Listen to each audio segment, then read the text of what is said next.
Hello, everybody, and welcome to the Blue Thunder Pod WWE edition. I am your host, Billy Sullivan. With me, as always, the lovely and talented, salt of the earth, Dave Olinovich. Yes, I'll take it. If you hadn't already listened to our other output today, we've broken the Blue Thunder Pod up into two sections. We're going to be doing the WWE section here. But if you are looking for the AEW section, either now or once you listen to this, it will be going up, as I said, at the same time as this. We just wanted to break it down into more bite-sized, digestible size portions. So if you're looking for AEW, go check it out. It's going up at the same time. Right now we're going to be talking about the WWE world as of this week. Mostly Raw, but because Raw was incredibly eventful. But we'll go over some SmackDown stuff too.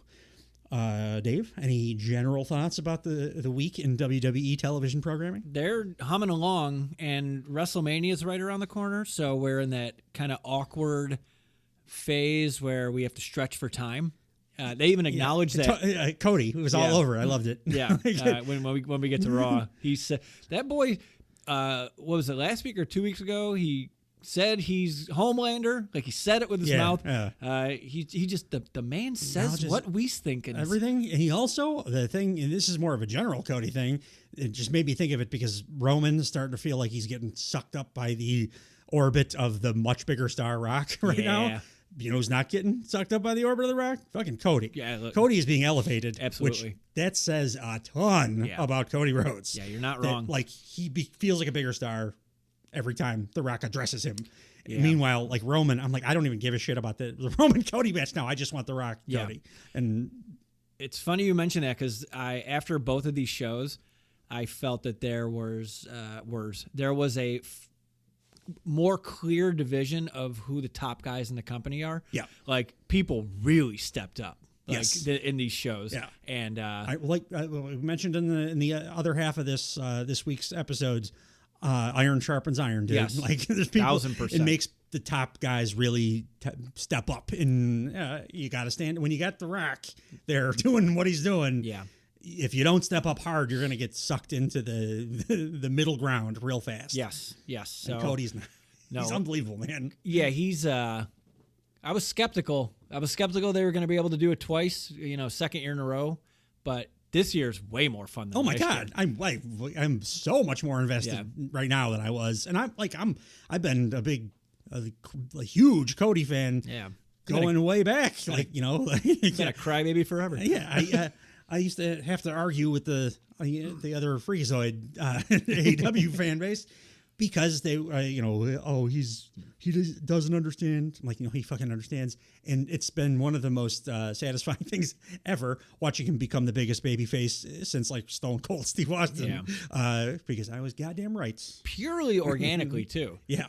Purely organic. He's the guy left WWE, revolutionized indie wrestling, sold out 10,000 seats on an indie show, and then got the first viable competitor wrestling company since WCW 25 years ago started. Yeah. Then he came back and was just like, all right, I'm just going to be the biggest babyface ever in a way that nobody's done it in like 30 years.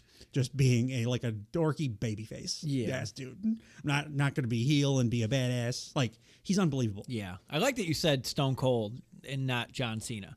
Because it's difference. It's different. There's a massive difference. He's not divisive. No. Everybody just loves him. Yes. And he's good at everything he touches. But we'll a lot of Cody on these two shows. They are leaning on their big matches. They're pushing hard with WrestleMania right around the corner, and they should be. Yeah, they should be pushing all of their established shit. Dude, I haven't been this excited for a WrestleMania. I mean, WrestleMania always even when I don't give a shit about WWE at all, I always get excited for WrestleMania because it's WrestleMania. Yeah. But I haven't actually been excited for like the event, the thing that's going to happen. I can't tell you, and how like this. Yeah, it's been decades probably. this much, this much excitement. Like, not in my what's gonna happen? Holy not in my shit. adult life. Like, yeah, no, absolutely not. But with that being said, we should get crack-a-lacking. Yeah, sorry. Got it? No. Oh, no. I want to. I want to sit here for the next 2 minutes and try to think the last time I was excited for a wrestler. But there was times SmackDown 6, like you mentioned, and there was 2016 where there's matches, but comprehensive. But like this, yeah, particularly at the top of the card, it's like Rock Austin days or something, man. Like to have this much. It juice. might be since 17. Yeah. Like for real. There, yeah. Like, I can't remember the last. I mean, spoiler alert, I did just mention it right before we started this podcast, but the Raw that just aired was the best Monday Night Raw that I've seen since probably 2001. Yeah. So, and I don't think it's crazy to say that this is the most anticipated Mania since around that same time. Absolutely. So, yeah, I want to talk about Raw. We have to talk about SmackDown, so let's put the cart before the horse here. It opened with Rey Mysterio versus Santos Escobar. Rey Mysterio is a 49-year-old man. He moves like he is 21 years old. He's like we're doing the classic pay-per-view stuff now, and it doesn't matter. He doesn't change throughout the years. He's just awesome in the same way for the last 30 years. And he does that spot where he slides on his belly outside of the ring and does a splash. I don't know how that doesn't break his chest open the entire freaking every time he physical does marvel. It's wild. He's had major injuries too. Yes, and he's just back and fine. And he was back in his old school tights kind of gear, not like his I have a knee brace on, puffy pants. The big the 90s pants. I'm like, this guy's ageless, right? I loved him. This match was pretty fun. And this, I think, should be a WrestleMania match. I got a feeling that they're going to go with a multi-man with the two LWOs and Legado del Fantasma or whatever it's called. But these two are the big bads of their respective factions. Yeah. And it just, I don't know. I haven't been paying much attention to it.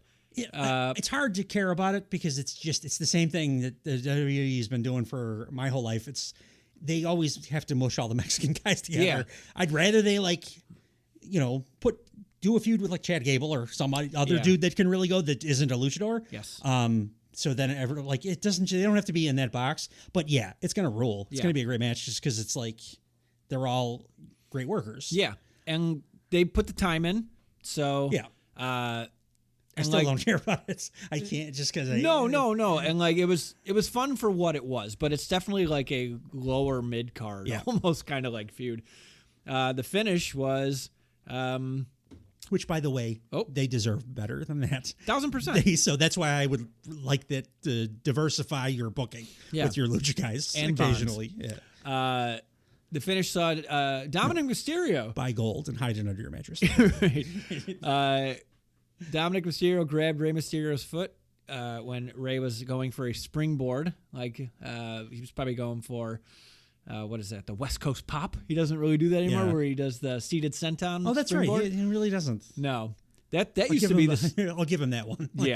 It's because ass bumps that fucking kill you. That's like Bobby Eaton and Hulk Hogan. Yeah. It's crazy. That's why Hulk Hogan's ninth. Stone Cold, too. Yeah. All the crazy stuff that we've watched over the years, it is nuts that what turned out to be the thing that really kills you. Sitting down a lot. It's just regular butt bumps. It's more than any back bumps, face bumps, you're not table wrong. spots. And I know Austin and Hogan, I want to do this because I want to do this move so I could do it on literally anybody. Because it seems like something that you could do for 30 years. Yeah. It turns out, no, it compresses your spine and you never can walk comfortably again the rest of your life. You are too short. You cannot ride this ride anymore. Yeah. How humiliating would that be if you leg drop yourself? That's a lot of stunners. If you leg drop yourself out of being able to ride roller coasters. That's funny. Come on, brother. I was here last year. I was able to get on, no problem. Sorry, Hulk. Dominic Mysterio grabbed Rey Mysterio's foot when he went for a springboard into the ring. He's wearing a Rey Mysterio mask. And I don't remember any of this. Oh, I got you. Don't worry. Too much wrestling. And an LWO shirt. And the commentators are trying to be like, it's another Rey Mysterio.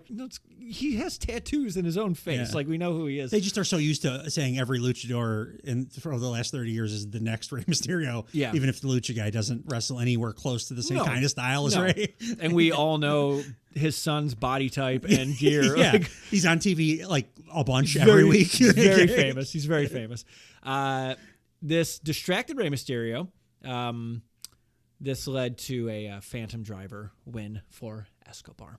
So that's that. I can't imagine they're not going to tee up something for Mania. Maybe something on the pre-show, which unfortunately Rey Mysterio on the pre-show, but it is what it is. They recap the Bayley versus Dakota Kai match from last week when Bayley's just getting beat down like crazy. I have a fun story. So I was traveling this week, and I went to Austin, Texas, and I came home Wednesday. Sex toy convention he was there for. I got so much swag that you would not believe. There's gallons of lube. Oh. Sorry. No, you're fine.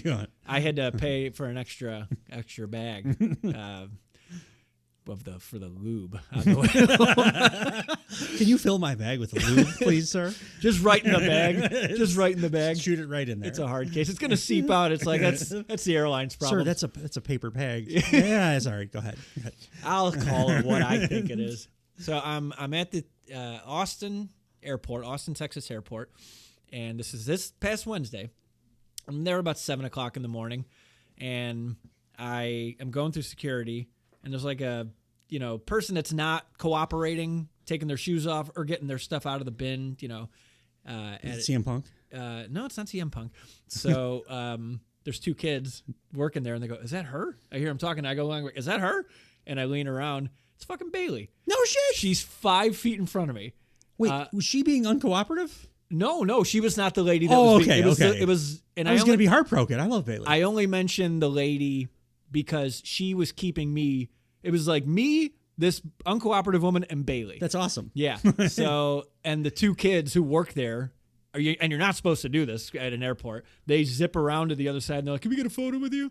And was it like Brock Lesnar guy and Frank the Clown? Yeah, not Frank the Clown. He's actually he's cool. He's like he could probably married into it and stuff now. But he like also knows them. Like he's I'm sorry.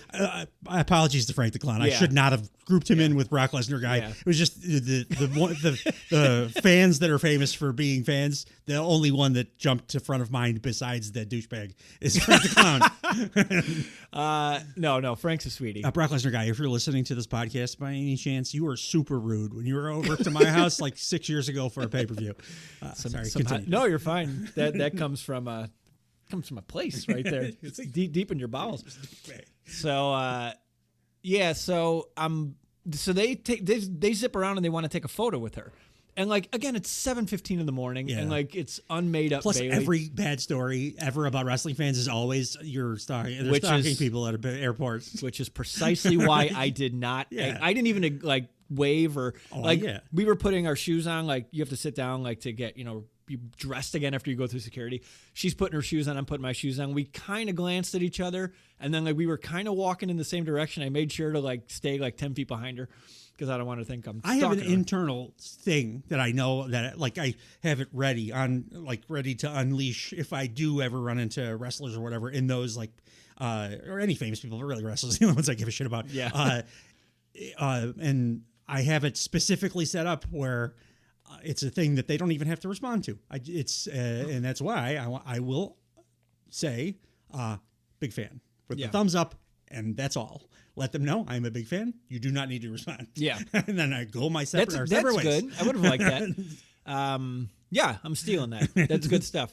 I did not want to contribute to the culture of people that harass people at airports, especially at 7 a.m. Like she went right to get a coffee. The reason that like all the people online hate Sasha Banks because she's big quotes. She's rude to when it's really like she's just tired of being harassed at 5 a.m. in an airport. I could tell like she was just hungry. It was right in the morning. It was cool that I got to see her, and she was that close, and I'm like... It was Bayley, too, so you probably could have been a weirdo, and she would have been cool about it. I'm content with seeing her. Yes, I'm happy. I was very happy. I was very excited.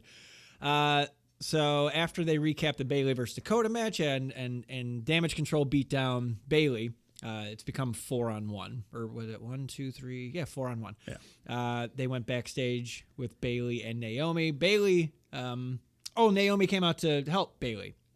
Forgot to mention that. So during the beatdown after the Bayley Dakota match, Naomi came out So in this backstage segment this week, Bayley thanks Naomi. Naomi says she's got her sights on Io, who she's fighting later tonight. I know I watched this. Yeah. I have no memory of any. It's like pushed out by the too much wrestling that we consume. Did it feel like Naomi was aligning with Bayley for the future? We're getting there. Okay. We're getting there. By the way, Naomi's acting skills are... Bayley says she never meant for Naomi to get in the middle of all this. She's, in walks Bianca Belair. She needs some friends. She's getting friends. Yeah. So in walks Bianca Belair. Bianca calls Bayley out for attacking her for the last 2 years. Yay, continuity, which good. I liked. Bayley. Yeah, I hate when somebody turns face and it's immediately water under the bridge. None of that matters. No. Bianca, you set my house on fire, Randy Orton, but we're good now because you said that you like each and every one of these fans. Yeah. Each and every one of you. Bianca goes on to say that she knows that Bayley's not sorry, but she's only sorry because it's catching up to her. Like Bayley's Bianca's dropping. It's getting real. Yeah, it's actual. It's like, I agree with everything she's saying. Bianca goes on to say she's everything coming her way is deserved, and actions have consequences. Right. Like Bianca scolding Bayley like a fucking toddler. He's wrestling, so she's probably turning heel by just speaking honest truths and having absolutely normal human reactions to what has been done to her. What I think is going to happen is it's going to be Bianca Belair and Naomi against the Kabuki Warriors for the tag titles at WrestleMania. It's 2 black ladies and it's WWE. So and they also have nothing to do with one of their biggest goddamn stars. I'm not going to, whatever. That's a great match. It'd be an awesome match. It's going to be, that's where I think that's the only logical way. It's like the second best match of WrestleMania if they do that, now that I think about it. Next they had Waller and Theory versus the Good Brothers. I refuse to call them the OC since AJ Styles is not even fucking a part of it anymore. Carl Anderson looked... Those guys are Hall of Fame at the bank. Yeah. Worked. They're like the Undertaker's hero. They would be the heroes in the Undertaker's world. Yeah. Like, do as little work as you can and get paid. Absolutely. Or Kevin Nash, I'd say, more than Undertaker. Like the very old school mentality. Yeah. And eventually don't show up to anything ever because you hate the fans. Carl Anderson should be pushed as a single, by the way. He worked his goddamn ass off in this match, and he looked fucking awesome. He's awesome. He's always been awesome. Yeah. He doesn't always want to work, though. Oh, is that what it is? He kind of likes that lifestyle and also not having like cervical and spine injuries and stuff, which I understand. With his wants to spend time with his hot Asian wife. Yeah. He and I have that also. And, so I feel a kinship with Carl Anderson in that way. I'm going to squeegee my eyes real fast to make sure you're not Carl Anderson. Nope. We also bald as fuck, both of us. But he does look like a younger Paul Ellering, yes, he does. which I liked. Paul Ellering has never been younger. No. He's only ever been the same age as he is right now, and he was in 1986. The finish of this was so Gallows clotheslines Grayson Waller over the top rope, and then Austin Theory schoolboys and gets his feet on the ropes to win the match. Sounds great. Great. Okay. They do a Braun Breaker promo, and they seemed like they were advertising him for the NFL in this promo. So they gave some of his stats, his lifting stats. So his in-ring... Oh, no, these lifting stats are part of it. But his in-ring shuttle is 4.27 seconds. He hits the ropes at 23 miles per hour. Like, I don't know. I have no frame of reference for that, but I've seen Braun Breaker hit the ropes, and it's very fast. 23. It's Takeshita-like. Yeah. I don't think I can drive my bicycle 23 miles an hour. I know that, like, when NFL running backs, when they do, like, who was the fastest for the whole season, it's usually like a 4-yard stretch where a running back was going 24 miles an hour or something. So it's fast. He's absolutely fast. His broad jump is 10 feet 2 inches. Yeah, that's a long way to jump when you're a 265-pound man. His 40-yard is 4.37 seconds. Can that be right? That's like an NFL receiver. It was on TV. It's on TV. It's a weird thing to. I know that they like gimmick everybody's height and everything. Yeah. But to do stats like that and because he did play college football, right? Maybe. Like, I'm not sure, to be honest with you. Discoverable. Yeah. Did he go to Michigan? That would be on brand for his family.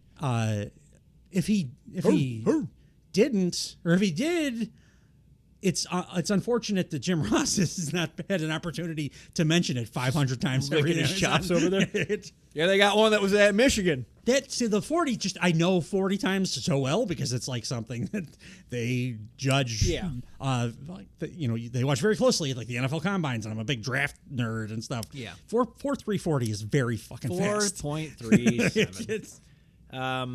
Well, I mean, it's probably, they don't lie about stat. Like, remember when Mr. Perfect threw a perfect pass to himself? Yes. Like, he did that. I'm sure, yeah. Braun Breaker's vertical jump is 38.5 inches. That's a good. That's like a top NBA player. The highest one I've ever heard of was like Vince Carter. It was like 43 or something. Oh, he was right there then. And then this is what blew me away because this is the only thing I do. His bench press, 225 for 38 reps. And that's like it's maybe the most impressive of all of them, and also the one I believe the most, probably, because the dude is a house. I'm going to clarify just so I don't get shit on. I bench press. I do not bench press 225 for 38 reps. No.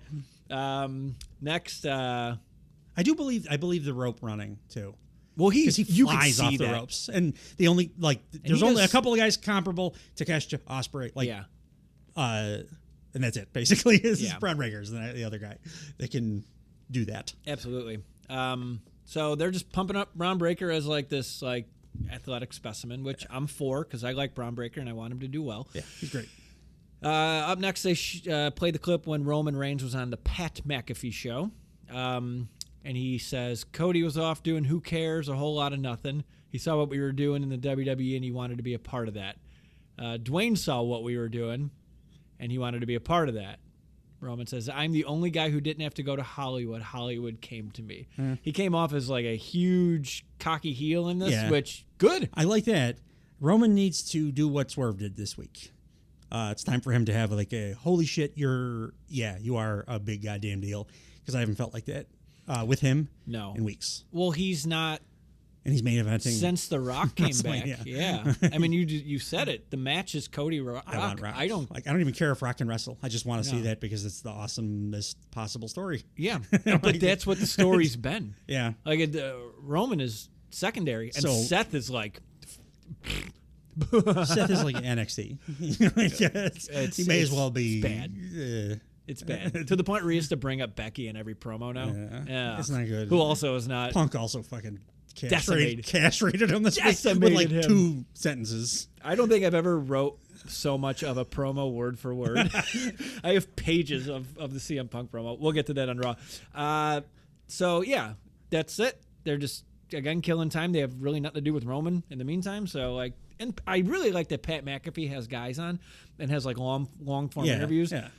If they're staying in character, it really tests their mettle. Like, how good are you at staying in character? Because it's an actual interview. There are very few that can do the MJF, do a 2-hour interview and never break it. It's rare. It's cool. It's like a new medium where I want more of that, and I want more people exposed to that. Because again, like you were saying with the AEW review, metal sharpens metal. Yeah, iron sharpens iron. Yeah. Next was Io versus Naomi. Io's music hits and Damage Control come out, the rest of them, but Io does not. They cut backstage, and Io's stomping the shit out of Bayley. Oh. Which, not the way I thought it was going. No. Which makes Bayley look kind of like a geek. They've been doing Bayley a little dirty. Yeah. In this lead in. I'm a huge Bayley guy. I was really hoping they would do by this time have it turned full circle where she's back to hugger. She's never had that opportunity on the main roster to be that character, which is my favorite character she's ever done. And she's just intrinsically and naturally great at it. And she hadn't felt like they think of her as big a deal as I do. No. No, you're I mean, this proves it. When have you ever heard of somebody having their entrance delayed because they had to stop off and beat somebody up? Yeah, no. And I think she's better than Becky Lynch at most everything. Everything. So man, Becky. I can't wait to get to that. The match was good. Io's fucking great. She's awesome. She's so she's good. An awesome wrestler. Naomi's by comparison not. Like but she's serviceable. Like, Naomi was really good, but Io's great. Io's like she made Naomi look very mid in this match. I think Naomi has a similar thing that I've talked about with a lot of wrestlers. Naomi can do all of the things. She's like the high spots and stuff. Yeah. It's the in-between stuff. It's like the veteran, Yes. this kind of stuff that, it just takes your game to a different level. Even if you don't realize when you're watching it that that's the thing that's doing that, it's one of those things that, like, if a movie, if they edit it in a weird way that doesn't follow a 3-act structure, you're watching it. You don't think, oh, this is not 3-act structure. You just think this feels like it's not as good. Yeah. It does not paste as well. That in between shit, that's what like adds to it. And like the top Japanese stars, all of them, Io Sky specifically, I mean, it's entire they faction. always like you have to be a young lion for a million years for a reason. Yeah. Just to learn all that shit. Well, it's good. It works. It does. It works. The end of this had Io hit the moonsault after damage control. Interfered after the match. It's a 4-on-1 beatdown of Naomi. Naomi gets mist in the eyes. Mist in the eyes. What color? It was I don't know. Either red or green. Something Christmassy. I was hoping it was like purple. Oh, could something I've never seen. Very before. could have. Red feels correct. I don't know why. Do you know the Great Muta? When he invented introduced the mist, the green mist. It was not in Japan. It was on his first excursion to the United States. Oh. He did it in San Francisco. Oh, he saw it at a club and he's like, "I'm stealing that." Probably. Bianca comes out to make the save, but she gets stomped as well. So yeah, the more they got to do something with Bianca. I'm very fine with this being a tag title match. Yeah, that's going to be great. Yeah. Like my dream was just because they doesn't seem like they're doing anything with her. I would have liked to see Bianca and Tiffany Stratton just because that's like the two best athletes in the women's division. Yeah, it's a nice showcase. It'd be cool to see them wrestle it. But they're not doing nothing with her. Tag match is either. probably going to be a better match. That's a good point. She had a good tweet about that. She's like, I just want to tell everybody, stop asking me about what my schedule is for WrestleMania weekend, because I'm tired of answering it. I'm going to put it up here right now. 8 a.m. Saturday to 12 p.m. Saturday, Tiffy time. 12 p.m. Saturday to 3 p.m. Saturday, Tiffy time. And so on. Yeah. That's funny. Oh, I like that. I hope they do something with her. She's very good. Jade Cargill promo next. She declares formally that she is now on SmackDown, which I thought was the case. I thought we did this already. And her first appearance on SmackDown will be next week. Which wrestling? It just says first appearance. Okay. So... it's different than the thing I was bitching about for half the other podcast with Mercedes Budde, but I still get her in the ring. It's been a long time now. Especially since they're clearly not doing anything with her for Mania. Now that we have a couple weeks of nothing, just do something with her. Yes. And this is the go home SmackDown, so tee something up for after Mania. They're plugging the new Bray Wyatt documentary. Which is coming out April 1st, Becoming Immortal, which I hear is very good. I'm sure. Is he going into the Hall of Fame this year? I forget. So I know they talked about it, but then I saw a Mike Rotunda thing that made me think that maybe they were holding off. They're holding off just for the sake of the family. Yeah. It's very fresh. The Undertaker said something stupid. That Bray Wyatt should have broken the streak? Did you read that? Yeah. He said it would be the most credible... No, the guy that was the MMA World Heavyweight Champion. And then went on the terrible most dominant streak in WWE recent history. Man, the Undertaker can you stop? I feel like that's him trying to be a good guy, too. He just is not great at knowing what the right thing to say is. No. And I'm sure he meant it. Also, why isn't he in prison? He killed Paul Bearer. There's no... Well, he was in prison. They can't keep him in there because he has lightning powers. He's lightning his way out. He's breaking out. Just open all the electric doors. And they've tried to kill him with the electric chair, but, Just if there's any law enforcement listening. He is an electric chair. There's no statute of limitations on murder. So, The Undertaker is a free man. Just be careful. If he picks his hands up, wear a rubber suit or something when you go to arrest them. Something flame retardant would be in your best interest. They go backstage and they show Bianca is rinsing mist out of Naomi's eyes. Tiffany Stratton walks by saying it's a good look, and then she walks off. She's great. That's all. They have Kevin Owens and Nick Aldis backstage.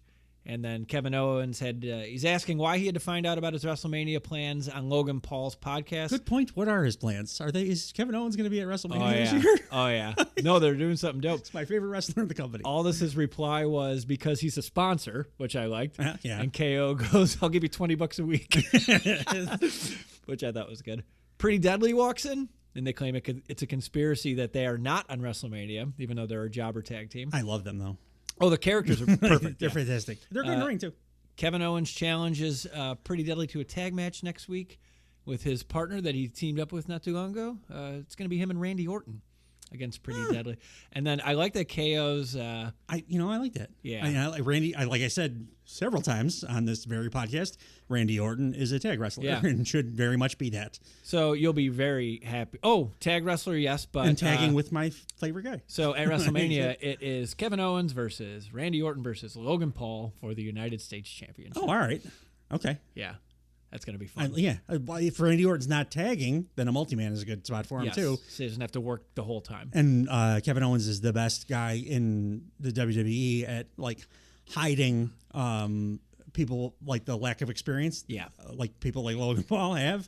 That's going to be great. Yeah. I was pretty excited and that's what he said. How come I had to find out about it on Logan Paul's podcast? KO's doing this thing where he knocks out two people with one punch. Oh yeah, the first time he did it, popped me with the two knuckleheads, the WWE version of the Ass Boys, the Australian one and the Waller meatball. And I think they were the first ones that he did the two. Yeah. Well, he did it again here. Nice. Both of the Pretty Deadly guys are on screen, and Kevin Owens kind of comes. He's off camera and he punches them both. And then as he does it, he yells off screen again. He's like, "I did it, Randy! I did it!" He was so excited he did it. So that'll be a lot of fun. That'll be a very dope triple threat match. Yeah, I'm pretty excited about that. They recap now. LA Knight attacking AJ Styles at his house. AJ Styles has to change his address or something because that's the second time he's been attacked at his own home. So they're filming AJ's training for his WrestleMania match. Why do they hate each other? Why did AJ fly to Australia to attack LA Knight? That's the whole now crux. We're at home invasion. That's the whole crux I'm of not this. even sure why they were even angry. He only went to Georgia, which is not too far. It was a home invasion. No, right? He didn't even get into the house. No, the way they shot this was kind of attempted home invasion. It was attempted home because he was going there for a reason, right? So LA Knight. So AJ Styles is sitting on his weight bench. WWE's in storyline filming his training for his match with LA Knight at WrestleMania, and they Why did AJ get all swole too? By the way, why? Yeah, he's he doesn't look wrestled good. for 30 years with one body style. Yeah, and then decided 6 months ago, he looks like I'm going to get all swole. Remember the Garbage Pail Kids movie? Yes, of course I do. That's exactly what I think of when I see. Good for him because he's puffy. He's very puffy. But the tattoo down the ribs looks cool when you're svelte. Yeah. Not when you're a big swole guy. Yeah. Plus, he's AJ Styles. Yeah, his head doesn't match his body. No, it doesn't. But it's like they had an extra Randy Orton body and an AJ Styles head, and they're like, this will fit.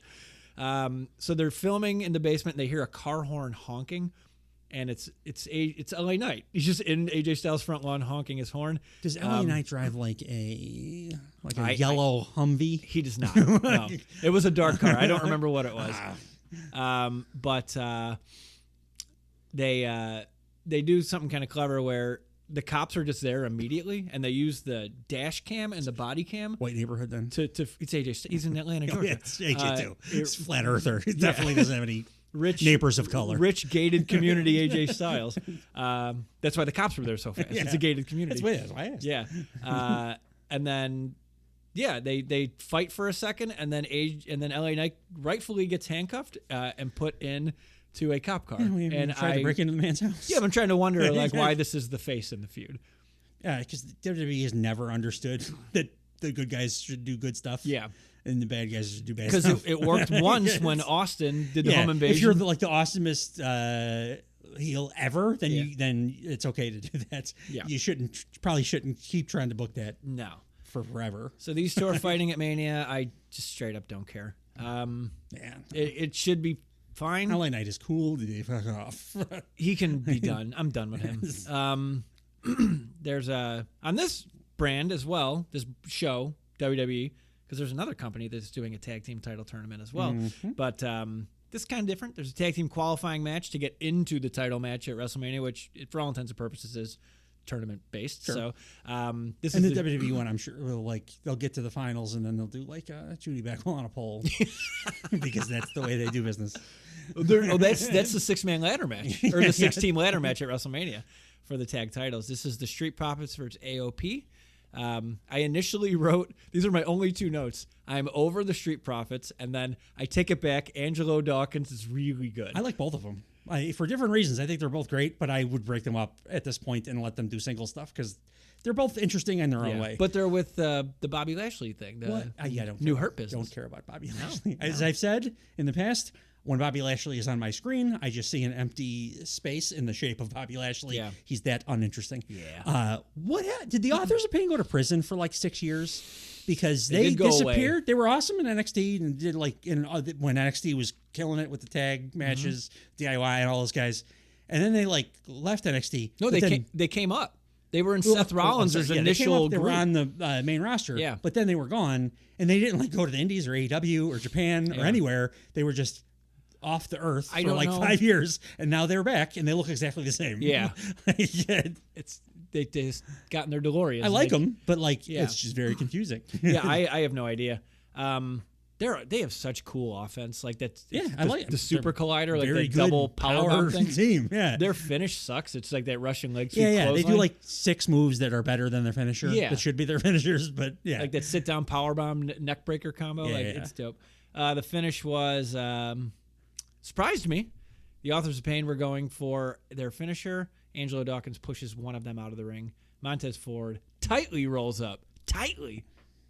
I mean, that matters. You get a high stack or something. It's better than just the schoolboy. So the Street Profits are in the WrestleMania match. Okay. And not the Authors of Pain, which is all right. I guess they're not breaking up the Street Profits. No. No. I didn't want to interrupt your fantasy booking, but so that's pretty fun. It wasn't it was a request. Yeah. If fantasy booking be like Angelo Dawkins should vie for the Intercontinental title against Gunther at SummerSlam like that. Oh Jesus. I just want them separate. If you have a moment to go and see what Angelo Dawkins was wearing, his gear, he has not figured out what kind of gear to wear to the ring his entire tenure as a wrestler. It's just he's still searching, which is a shame because he's so good. He's very good. Like in very this match, especially, he turned me completely. Yeah. Like my 2 notes went from I hate this to I love this. Because you get tired of them as a act. Yeah. But then when they wrestle, you're like, oh yeah, both for different reasons. Yes, absolutely. Are, fantastic. And there's no more red Solo cup, and he's not doing the stirring thing anymore. I don't know, just it's slight tweaks in presentation can change your whole goddamn career. Yeah. So they tee up next week. It's Bianca Belair versus Dakota Kai. It is the Street Profits versus Grayson Waller and Austin Theory. Oh, I probably spoke too soon. They're stooges. That's their go-to stooges now. That might be the qualifying match. I really don't know to get into the pay-per-view. It's the new. It has to be because it's new. If it is, they're going to go with Waller. In theory, they love those guys. Yeah, that's fair. Yeah, you're right. They've been pushing them hard lately. Yeah, they're just always on TV. All right. Well, so much for saying the Street Profits were in the ladder match. It's also New Catch Republic versus Legado del Fantasma. The New Catch Republic will be awesome on Collision whenever they end up there. I heard that Pete Dunne is producing. Yeah, I saw that too. They got him doing what the other little too small for WWE to really push awesome wrestler who broke his neck. What's his name? He's a full-time producer now. And he's their top producer for years and years. What's his name? He's in the Hart family. Teddy Hart. No. Tyson Kidd. He's like Mary. Yeah, Tyson Kidd. Oh, okay. Yeah, that's what they did with Tyson Kidd when he was still actively wrestling. They had him start doing. It's good. Pete Dunne's awesome. Yeah, he's let him very do that. good. He lays out matches incredibly well. Yes, which is why I think he's going to end up on Collision. Yeah, eventually. I wouldn't. Yeah, that's fine. Change of scenery is always nice too. It's like a trade thing. They need more of that. They need to stop doing these multi-year. I wish wrestlers got 2-year contracts. I like the jumping ship both ways. It's good. Even when the promotion I prefer loses somebody it's still interesting, and then you make room for other people. Like they need to lose more people. I was thinking about that the other day. I think both companies need to just move. There's been such an influx of AEW guys into WWE. I'm sorry, WWE guys into AEW. Yeah, I mean, lately it's the big signing, and then also you got Ospreay, you got Okada, But now you got where's Keith Lee? I think he's retired. I think he's badly hurt. But he was a big get. You have all of minus. Bobby Fish was there too. You have the Undisputed Kingdom, right? Yep. They were all top guys in NXT. You just have all WWE guys. If someone from AEW comes to WWE, massive fucking deal. Because there's two. And even Ty Dillinger. It just doesn't happen as much. Or Sean Spears or whatever. It's a big deal. And one of them was Cody, who's just his own planet. Right. But he was the line crosser. He's the union line breaker or whatever it's called. He's his own thing. He's his own brand. But there's been 3, maybe? Yeah, and Jade was the one that everybody, both fans of both promotions were that she should be in the WWE. But there are several people, I think I'm either company that would benefit. What I think the best thing would be is a third company to become viable. But TNA just won't. They refuse to. Well, it'd be if only somebody owned a wrestling company that also owns another wrestling company and can use it constructively. Sell that wrestling company because that's what he should do, and then let somebody else promote it. Just use Ring of Honor. All the wrestlers have all this. As long as he owns it, it's still just really one company. As long as he owns it, just sell it. Yeah, give it to the guy that got fired from TNA. Yes, 100%. There are so many great wrestlers on Earth right now. North American, particularly wrestlers, because New Japan's kind of dog shit right now. Yeah. There's just too many. Yeah. And I want all of them to get regular work on, be on TV and stuff. There needs to be a third company that's viable.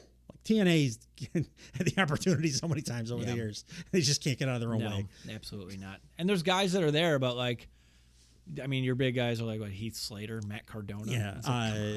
With the homegrown guy that wears he's great, but boring. The guy that wears the ear covering, Josh Alexander. Josh Alexander, yeah. But, I agree. Also next week, Kevin Owens and Randy Orton against Pretty Deadly, and then the Jade Cargill appearance. This episode was capped off with Roman. I was going to say Rock. Roman and Cody, which they talked about on the previous Raw, and they were in the ring together, and they were basically Roman's come to SmackDown, and Cody's all right, I'll come to SmackDown, and Roman's I'm not going to bring anyone. Cody's all right, you don't bring anyone, I'm not going to bring anyone. Wasn't it? It was Paul Heyman that was extra, of course you're lying because you're Paul Heyman. Yeah. And, Roman will be there by himself. Yeah. You don't bring anyone, I'm not going to bring. All right. Well, if you don't bring anyone, I'm not. All right, if you promise not to. It just felt like neither guy brought anybody, but they were both carrying firearms. Yeah, there was a standoff in the ring, the old Cape Roman Corral. Reigns is dead, by the way. It's the news that we're breaking here on this podcast. Cody shot Roman Reigns through the heart. It's Rock Cody now. It's in the main event. Oh no. Cody said, we already said, if you come alone, I come alone. Roman says Cody isn't fit to be the face of the company because he's an idiot and he thinks with his heart, not his head. Roman asks why Seth did not come to save Cody on Monday. He was showing his true colors. And he's what did he say? He'll be your shield? He's well, I used to be in the Shield, and we didn't do good guy stuff. Over the time, we developed a bond like brothers, and he stabbed me in the back. What do you think he's going to do to you? Roman's bringing up solid points. He did. Roman totally did only good guy stuff for 7 years, and everybody hated his guts, so he's lying. But yeah, good. I don't trust Seth either. No. Also, too, how could you? He's the greasiest looking motherfucker I've ever seen. Talking about Roman?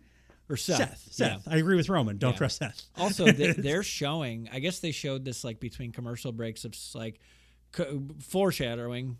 Nope. This is just straight up telling you what happened. Cody got attacked quite a bit at the end of Monday Night Raw. Really? Oh, a little bit. And prior to that... Blood's so cool in wrestling. Oh, no, I think it was after this at house shows. They were showing clips of Seth not intervening And so maybe it is like an actual thing. Which, like, now I don't know what's going to happen. Is Seth going to be the one that turns? Like, someone's turning. Seth should turn away from a new contract with WWE and move on to other places. Becky's is coming up soon. I was reading that today. But she did say that she's not a great negotiating tactic. She said no offer's been made, but she's also not interested in wrestling for any other company. Oh, yeah. So, maybe acknowledge there are other companies and try to get a couple more bucks. Get your bag. Yeah. Cody says this little slip up for Cody here. Cody says he remembers the Shield. They were unstoppable. And he goes, do you remember the first team that beat the Shield? I'll give you a hint. The last name was Rhodes. The last name was Brian, Kane, and Orton. It was June 14th, 2013. What Cody Rhodes is referring to is when Cody and Dustin, or Goldust, defeated Seth and Roman, who were in the Shield for the tag team. He's just lying. He's just doing a wrestling thing. Yeah. When you said slip up, I'm like, really? Cody never fucking slips up. Little slip up. He does several paragraph long promos on every show, and the dude never. Here's your first taste of it. He's just working. He's lying. So he, 4 months before he beat the Shield, somebody else beat the Shield. So poor Cody. Let's see. He acknowledges that he has his bullet cufflinks on, so he's not unfamiliar with factions and betrayal. He says Seth may hate him, but he hates Roman even more. Cody asks Roman, can you trust The Rock at WrestleMania? We're all confused. Who's in charge? Is it the tribal chief or the final boss? All right? I mean, I think the same thing. All they're doing is like what they've been doing masterfully during this build is just putting on the table. This is what we're all thinking at home. Yeah. More than I can remember other feuds ever doing before. The WWE ever, by far. Under Vince, for all those years, it was, I don't care what you think. I know better than you. Fuck you. I resent you. Absolutely. So here's what you're getting. Now they're like, we're thinking it too because we can read the room. Yeah. So but also, let's talk about it. That really squashes like fantasy booking and speculation and dirt sheet guys. It's awesome. It makes it unpredictable now because they're acknowledging all the stuff that we all see. If we stuck to our guns the first time this came up, where we were initially like, The Rock's totally turning on Roman Reigns. Yeah. And now they've just made it such an absurdity that The Rock would turn on Roman Reigns. Even if he does now, it's just like, what are you doing? Yeah. Like, you've done all this work. Like, exactly. Like, it's not even fun or clever. So, but then if he does, it'll be awesome because it's The Rock, and he has proven to me that no matter what he does, you're bringing such valid points to the conversation. Roman says Cody is a politician. He goes, Roman asks if anyone has a kid that they want Cody to kiss for his entrance. I mean, Cody might become president of the United States. He's certainly trying. He's got these wardrobe for it. Neck tattoo was a mistake. He says, maybe it's red, white, and blue at least. Yeah, it's true. He's got that going. I forget how politics are these days. It probably helps him. Will help him. Roman says Cody promises all the time, but he never delivers. Roman calls Cody the greatest number 2 of all time, and Roman says he's number 1 forever. The entire crowd puts their fingers up. It will never get boring. Yeah, it's great. It's just cool. Great. We love chanting. Yeah, easy to say things and doing hand signals. We're easy to please. Told our parents to suck our dick for like 5 years because of the cool hand gesture. Cody says Roman probably aspired to be the next Bruno, Rock, Hogan, Austin, Flair, Cena. And he concedes that the next generation will want to be the next Roman Reigns. And he says that Roman Reigns is, that's Roman's destiny, but feels Roman is unfamiliar with Cody's. He says unfamiliar with Cody's. When it comes to WrestleMania and who defeats Roman, he's not number 2. I'm the 1. Good luck at Mania. He extends a handshake. Roman does not shake. Roman leaves the ring. As Roman's standing next to the crowd, like outside the ring, someone shouts, "You need a group full of strangers to acknowledge your bitch ass." It was some lady. It was pretty funny. Roman snaps his fingers as if we need more evidence that he's fucking Thanos. Yeah. Jimmy and Solo appear from behind the crowd. And then Cody nods his head to the crowd, and Jay and Seth appear from the crowd because both guys weren't going to bring guys. Yeah. And they both brought guys. I might have opened this wrong and said this was going to happen on the next show. I'm glad that Cody didn't do the dumb babyface thing that again, old Vince led WWE. They loved making their baby faces look like complete idiots. Yeah. And they would walk into every trap in the world. So I like that Cody is not that. Yeah, you're not wrong. I like it too. I don't love that Special Needs Jey Uso is one of his right-hand men. My God. I like Jey Uso because there's a huge chunk of TV I don't have to watch then. Yeah, and he has a place. WWE is shooting for 4 quadrants, and kids like him. Yeah, and he's good with that. He's over like crazy. Yeah. Like I saw video footage of kids and dummies when he came out, and he does the crowd goes fucking ballistic for him. Yeah, his thing, which is impossible to do. McAfee sells that incredibly well too. Like that's great. He just can't wrestle or really talk. No. So that was Friday Night SmackDown. Yeah. I was a big hole in my heart and schedule because there was no Rock Instagram 20-minute promo. Yeah. I've become accustomed to that now. I don't. And I didn't get it this week. No. But I didn't know what was in store for me come Monday. Did you hear, speaking of The Rock, that there are people murmuring that they don't like that The Rock is not abiding by the PG ruling? And I think I heard that and I was like, yeah, I could see it. And but then after this, what happened on Raw, I'm like, oh yeah, they were working. Actually, both companies to a degree, but WWE particularly has been working the dirt sheet people like never before. I don't know which person that was a leak for PWI or Meltzer or SRS they got to and they told, start feeding bullshit information because they're doing it constantly now. Yeah. Everything that comes out is they want it to come out because it's going to feed into the story. Well, look at even Punk's debut. Yeah. They denied vehemently that he was going to be there. In Triple H's entire run, they've been very good at keeping a lid on stuff when they want a lid on it. Yeah. But lately, they've been just putting out not just false information, but false information that it getting out there helps the story that they're telling. Yeah. Because then they incorporate the bullshit into it's incredible. Yeah. Also too, he owns the damn company pretty much. Yeah. Or he's the chairman of the board. Exactly. If you do a little bit of critical thinking, it's like, no, that's stupid. He's on the board. He's the boss. And he's the one that has to answer to the people who are actually going to come down hard with the hammer and he'll handle it. Yeah. He'll do when that hits Reddit and everybody's like, ooh, he backstage heat on The Rock for talk. And then Raw comes along and Cody swearing and CM Punk is holy shit. Yeah. Punk goes hard. They did that because they knew that that's what they had on deck for Raw this week. Also too, shockingly enough, because they're also praising this as the next Attitude Era. Yeah. And they're saying, because of The Rock's back. It's yeah. I think solely because of the work he's doing, it feels fresh and real for the first time. Big coincidence. The most incredible performer ever is here for 2 different eras, and they both rule. Yeah. We have to start boiling down to common denominators at some point. But, so that was SmackDown. So, best Raw in my conscious memory, and as you said, in at least 25 years. Since your brother was coming to my house every Monday, and we were going out for ice cream with a crew of 5 or whatever it was. I believe I was in high school. I believe I would have maybe high school. 01.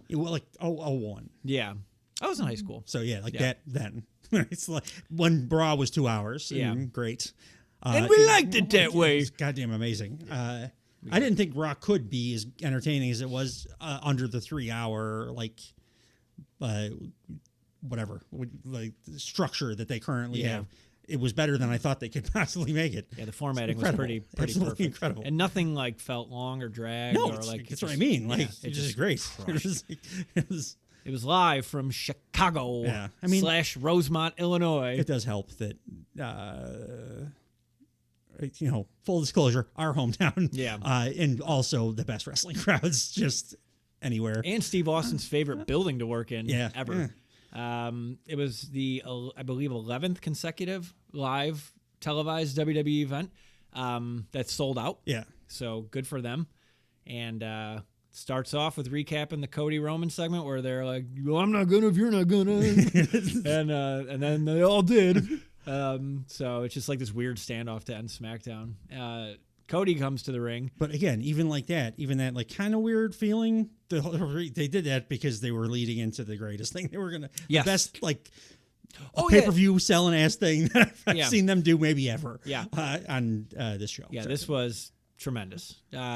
Cody, it's just everyone sings the words to his song. It's not like they just no, I know. like people definitely do the whoa part, but like people are singing the lyrics. Yeah. And that's like I don't know. I do kind of now at Yeah. this point. It's like You're just the mouthing dude's them along. incredible. Like Yeah. he just So he gets in the ring. He acknowledges it's the final awkward 2 weeks before Mania, which is what I was talking about earlier. He doesn't just acknowledge the stuff that like we talk about, that, like the fan base is talking about. He's acknowledging things that like I have been thinking kind of in my subconscious, but I haven't vocalized. Yeah. Like, oh shit, yeah, you're right, Cody. I have been kind of noticing that. You know, now that you mention it. He says Roman was talking shit on the Pat McAfee show, and then he's like, "Give it up for Pat," and then the crowd pops, and he goes, "Give it up for Michael Cole," and the crowd gets louder. He's going to be president. Yeah. Big Roman sucks chant after that. He iterates that Roman thinks that Cody is a politician, that he's making promises he can't keep. And then he said something, I don't know, this is not a sentence, but this is what he said verbatim. "This city, more than any other city, when I make a bet, when I make a promise, I absolutely 100% keep it." What does that mean? He's talking about All In.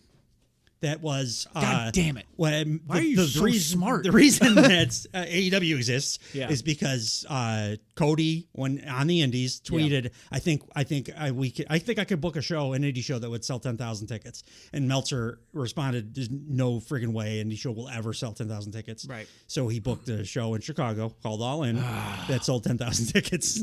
Gosh, you're like Sully GPT.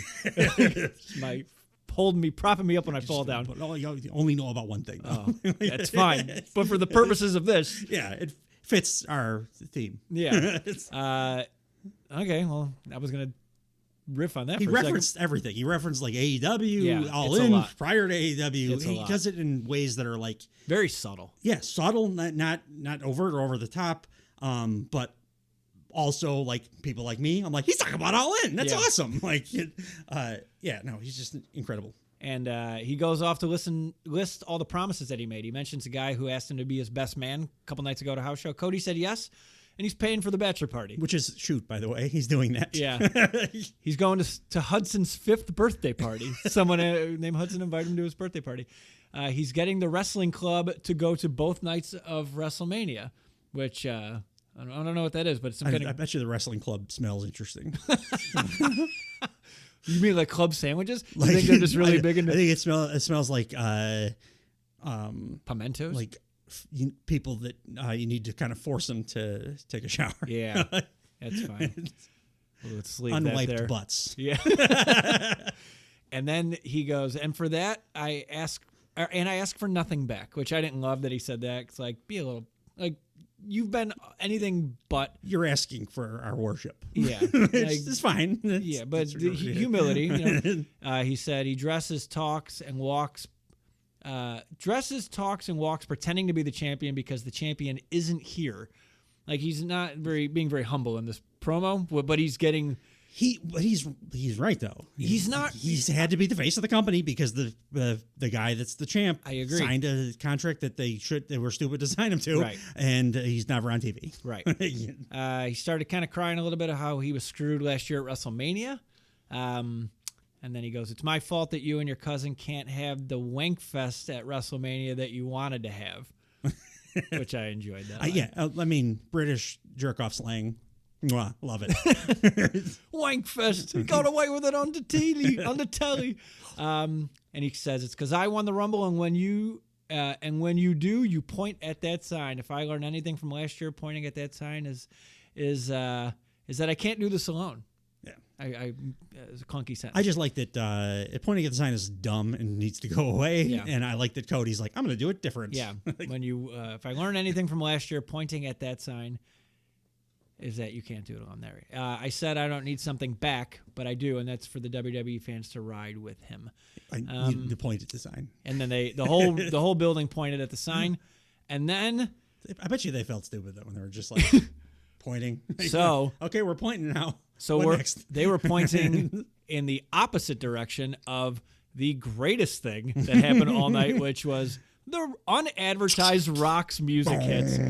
And that place, his new entrance is fucking tits. It's unbelievable. I love that it starts with the old Rock thing, like the faster paced theme, and then like after the lightning storm hits, it transitions into Hollywood Rock, which is much better for this character. Yeah. But we still get the big pop Rock thing. And Man, how they show, but the crowd came fucking unglued. absolutely, of course. I did. Oh my God. Too. I think he's like gonna have a resurrected movie career. Yeah, that's how awesome he's been. And I think that's a big reason why he was like, oh, wait a minute, I became famous because I'm fucking awesome at this. Let me go back to the thing I'm incredible at. Well, maybe now he doesn't have to make the same movie 17 times. Where he's like exactly like the most bland ass action. I mean, he character. wouldn't play the bad guy ever, and now he's like, go fuck yourself. I hate your mother, Cody Rhodes. So yeah, I think he's probably gonna change it up. He's proven that. Yeah, he's definitely versatile, and just how they shot it. Like they shot it up the rampway, and how The Rock walks at his Titantron or his screen just makes him look like a video game character, like in a selection screen. They have the ceiling to floor Titantron, the current one. That's it's a big upgrade from the last one they had. That with the the lightning or electricity. Actually, is the Undertaker gonna like take control of The Rock because he has the lightning powers? And The Rock's intro is all like electricity. He can. Like he's maybe he's puppeteering The Rock. It's his avatar. He's electrifying. The Undertaker's never ever been a part of anything as entertaining as anything The Rock did. He is not touching him in any way. He's been on shows that The Rock has been on. Yeah. So I guess technically a part of. Yeah. But he's like the shitty part. Yeah. But yeah, that floor to ceiling thing with all the electric effects and everything, it fits it's amazing. So wonderfully. Yeah. And the way also that The Rock, I don't know how they even light this because there's lights all over the arena. You shouldn't even be able to do this. He's like halfway up the ramp before you see him. He comes out of like shadows. Yeah. Just appears into light. I'm like, that's incredible looking. I can't even figure out like how they physically do that. They shoot it perfectly every time. It's unbelievable. He materializes like halfway up the ramp.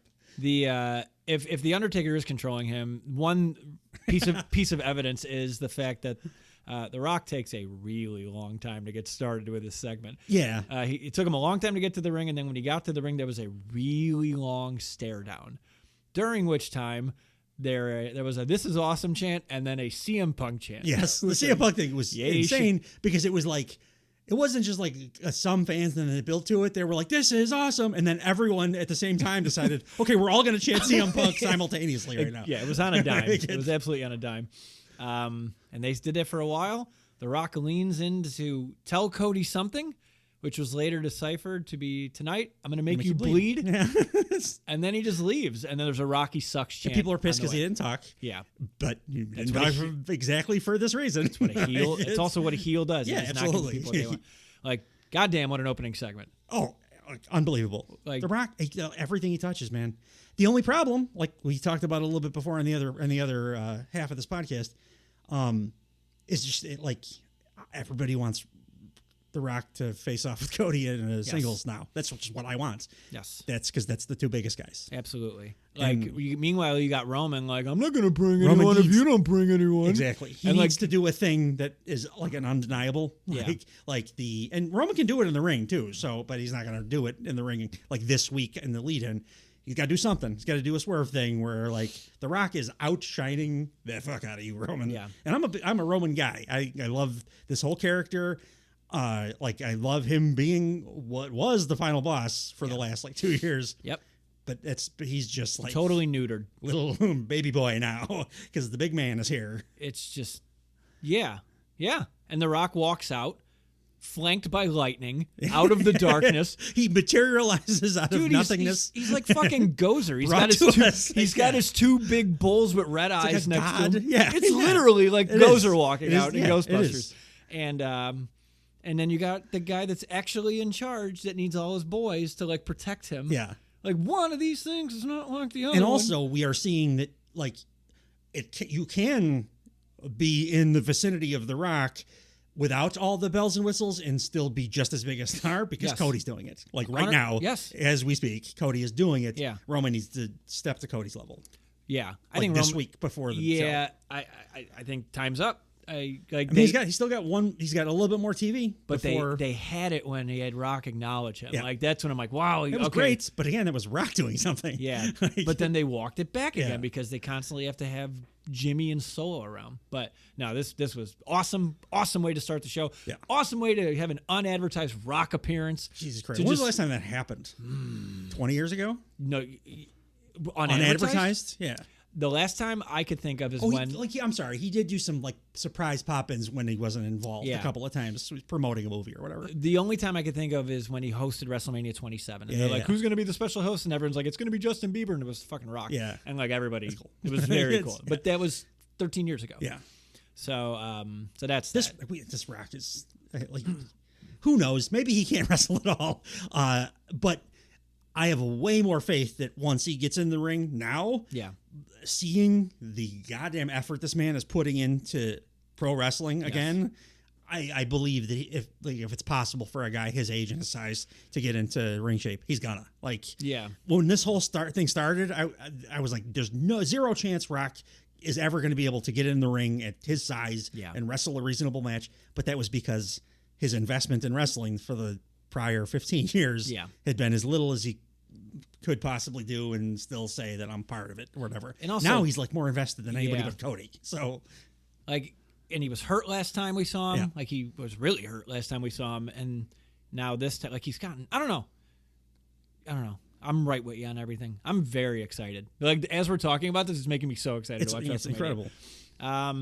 Backstage correspondent Jackie Redmond's waiting for The Rock to come back out. And she goes, what'd you say to Cody? And he goes, go ask Cody. And then he walked away. They stay backstage, and they're in the Judgment Day Clubhouse. And huge pop when they showed the Judgment Day Clubhouse.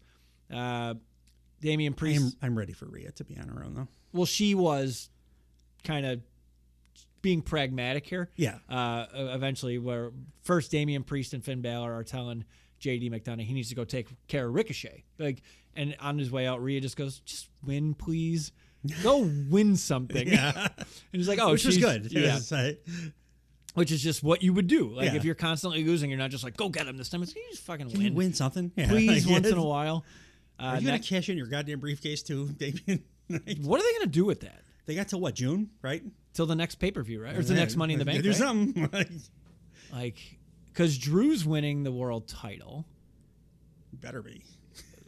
Cody's winning the other title. And I don't want... Is he going to cash in on a mid-card? I think so. Because I hope so, actually, at this point, because I don't want Damian Priest. And it's not going to be Gunther. With those guys. And, so who's got the United States? Logan Paul? I don't know, dude. I don't want him touching any of those belts. Like, whoever's coming out of WrestleMania with that U.S. title, I don't want him cashing in on Kevin Owens either if he, wins it. I don't care about Randy Orton. I don't think he's going to win it, though. No. I just don't think him winning anything. There's no titles do something with him, and then have him cash in. But they don't have a lot of time for that. No. Also, too, they're really embroiled in this tag shit. Yeah. So there's he's gonna let it lapse. Yeah, that'd be funny. You got a guy. I'm scared of The Rock. I don't want to be involved in that, so I'm gonna let this lapse. Yeah, it makes you look really strong as the leader of the Judgment, or the male leader of the Judgment Day. So they go to the ring. JD McDonough versus Ricochet. They do verify this is the 11th straight television sellout.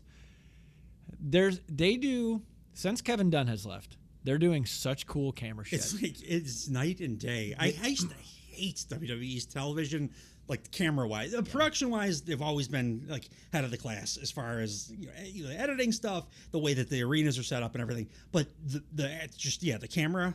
The direction to TV direction, I hated it so much.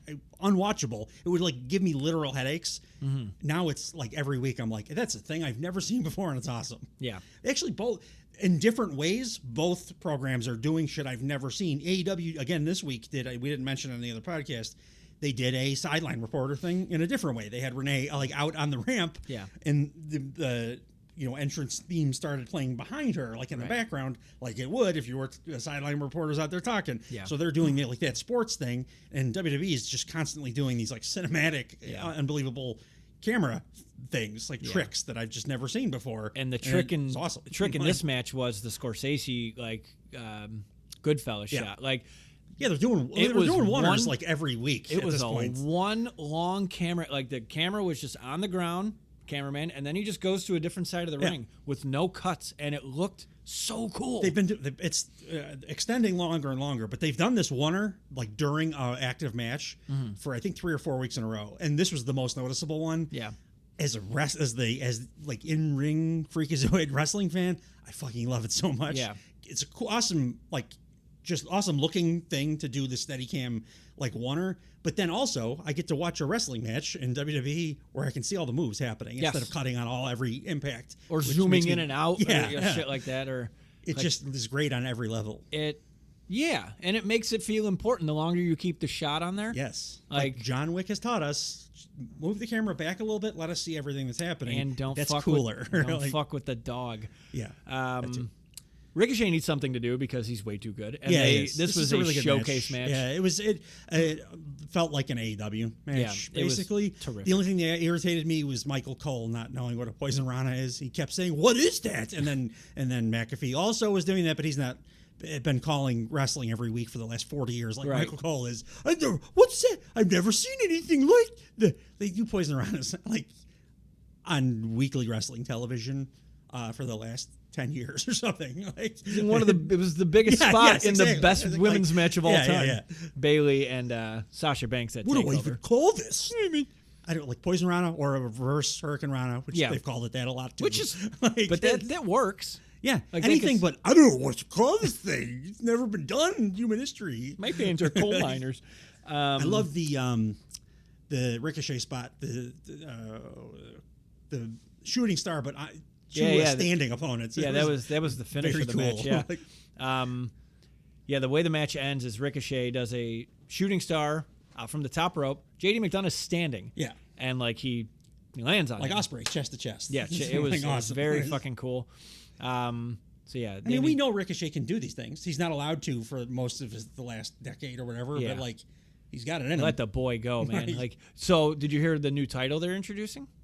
The speed title or something? Is that what that is? Like a cruiserweight thing, or for probably matches like this, essentially? 3 minute matches. X Division, basically. 3 minute matches. That's great. I love the X Division title. So I could not bet any more money on Ricochet being the inaugural. This was the showcase then. I think they're doing it at the WrestleMania weekend. They have to be, because Ricochet's not on the card. They wouldn't have introduced the title on social media right now if they weren't going to do it. Yeah, they'll do it like maybe the pre-show, maybe like at that WWE World. There's a huge fan expo. There's a lot of room. It's 2 nights. You got a lot of room. They're doing like 7-8 matches per night. Right? Yeah, it's 3 minute match. Absolutely right.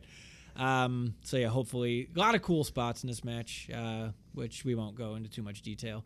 If you want to watch it, just go watch it. It's an AEW match, essentially. You know what we're talking about. They go backstage quickly, and they show CM Punk holding the Chicago Cubs championship belt, and he will be out in the ring next. Yeah, it's a bummer he turned heel, became with the Cubs fan stuff. Yeah, sorry, pal.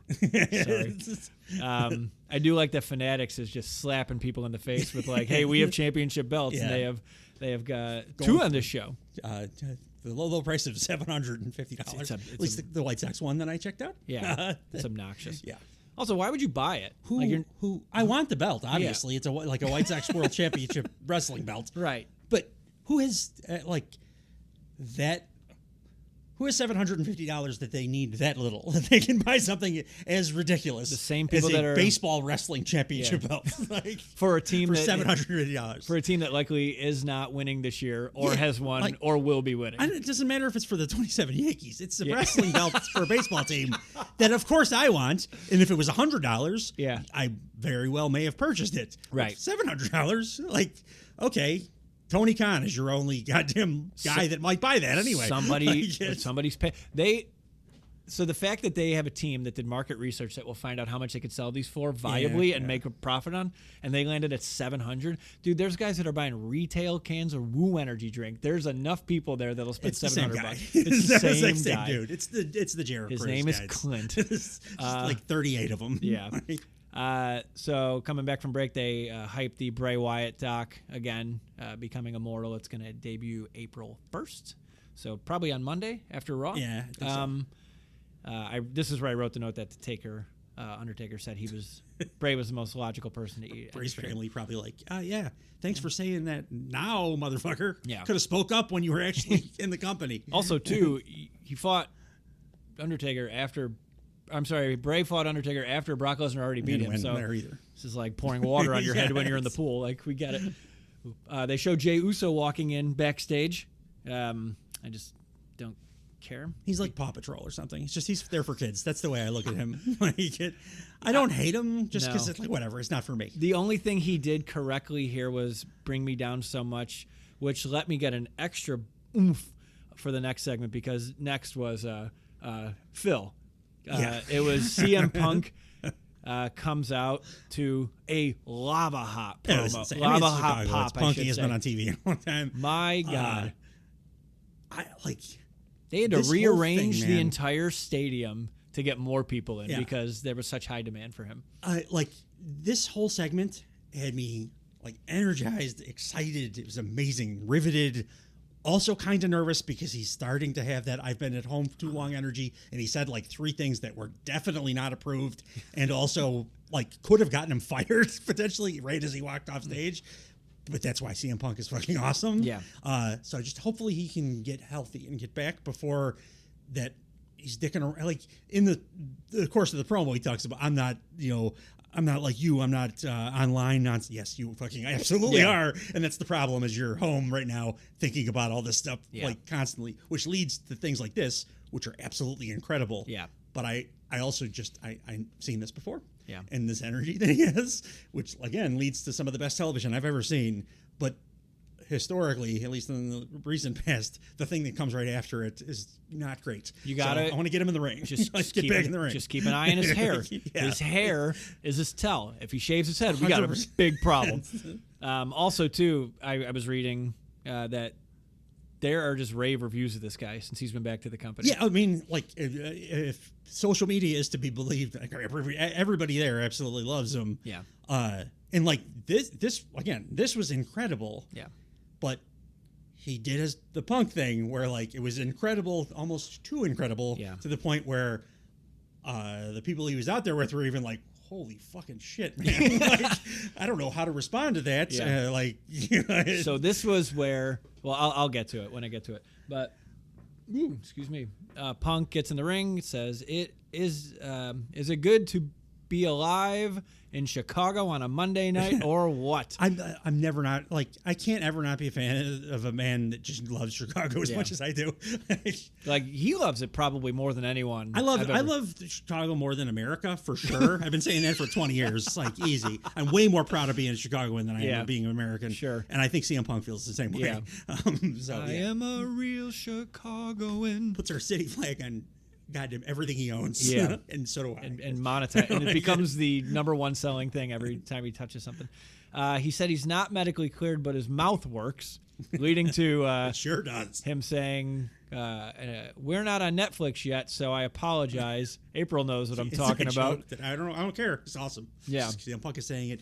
But before you get into the meat of it, I do want to say that like post this segment, the news came out that they were like, oh yeah, they were the people that were involved here in this the promo we're about to talk about, they were given a little bit more latitude in a otherwise pretty scripted. No, it's not fucking at all. It's not scripted in the slightest. If they read a scripted promo, they're master actors. Yeah, no, just how they were ad-libbing and going back and forth. A script, they might have been like I would believe to the point of the way it ended. You guys need to get there somehow. Yeah, but you got 20 minutes. Just go talk. That's what this was. Just cook, baby. They cooked.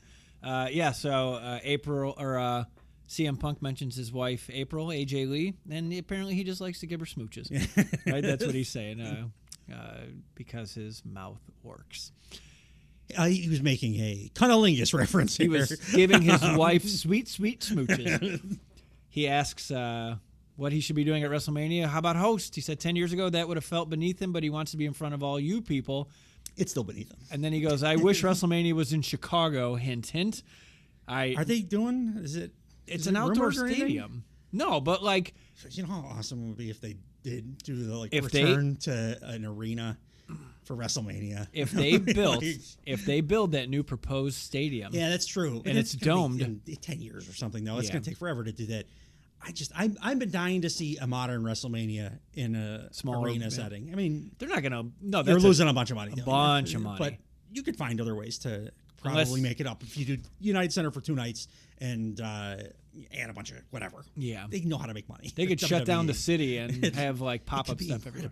incredible. Like, Yeah, but yeah, yeah. Maybe I would love that, but or Wrigley. It's Wrigley. yeah, You're relying on April they would Chicago weather, but it would destroy the stadium. it's a dump anyway. Yeah, yeah. But It it's a great sure place for is. shit like that. Yeah. I saw Billy Joel there. It ruled.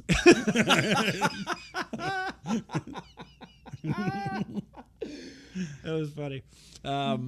He says, referee? And he said, is there a title match that needs the most impartial referee ever? And the ref rumor had been out there Yeah. recently. He says, a lot of people talk about me. Even if they hate me, they need me. And then he rolls down a list. He goes, Pat McAfee. Says, Roman was on your show talking about me. And he's like, as I climb back up the mountain and as Roman climbs down, they're going to see one another soon. Which felt like extra biting because it really feels like Roman is coming down the mountain right now. It was very authentic. And like he's older. Like Yeah. just like all the variables. I also like that he Didn't work in McAfee. Roman's He's favor. like, I don't listen every week, but I like your B show or whatever. Like, And then he tags everything. It was like, well, maybe Roman has earned the right. And then he goes to Seth Rollins. He goes, we go way back. We don't see eye to eye, mostly because he wears high heels now. man, and like this is something I hadn't even noticed. Yeah. But now that Punk pointed it out, I'm like, you're absolutely right. He's wearing lifts. Yeah. Because I mentioned this on the podcast before. I'm like, was Seth always 6'3"? Yeah. Like, because Moxley's 6'3", and I always remembered him being way taller than Seth, but nobody had ever really pointed it out or mentioned it. I've never seen it online or anything. People talk about it with Jericho all the time. Yeah. This is the first time I've ever heard it, and he's fucking not lying. He's Right. 100% right, and now, like, Seth is... He's worse than he was toast. prior to this sentence. Everything already about him was not He great. cooked his ass. But Jesus, that one thing, that one Yeah. piece of information is like, he had, and that's what I mean about there's no script. Yeah. This was the first, this is not the big one, but this was the first one that I was like, oh, he didn't get anybody's fucking No. approval for that. There's no way on earth that Seth Rollins wants this thing that nobody's ever talked about Right. being exposed, particularly because it's very obviously provably true. Especially right Like, before it's- he's main eventing one of the nights yes. of WrestleMania. And then Punk's laughing that he hurt his arm. He said, maybe Seth has earned the right to say what he's saying. But coming from someone with 2 bad knees, that's kind of funny. Yes.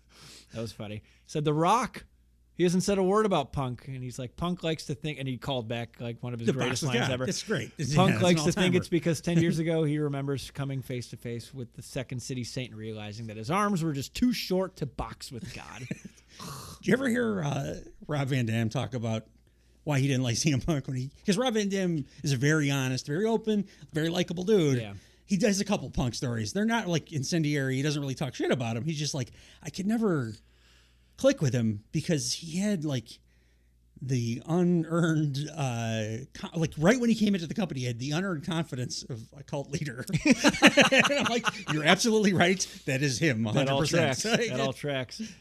And then he did run a cult for a while, so there's that. And then he goes, Drew McIntyre.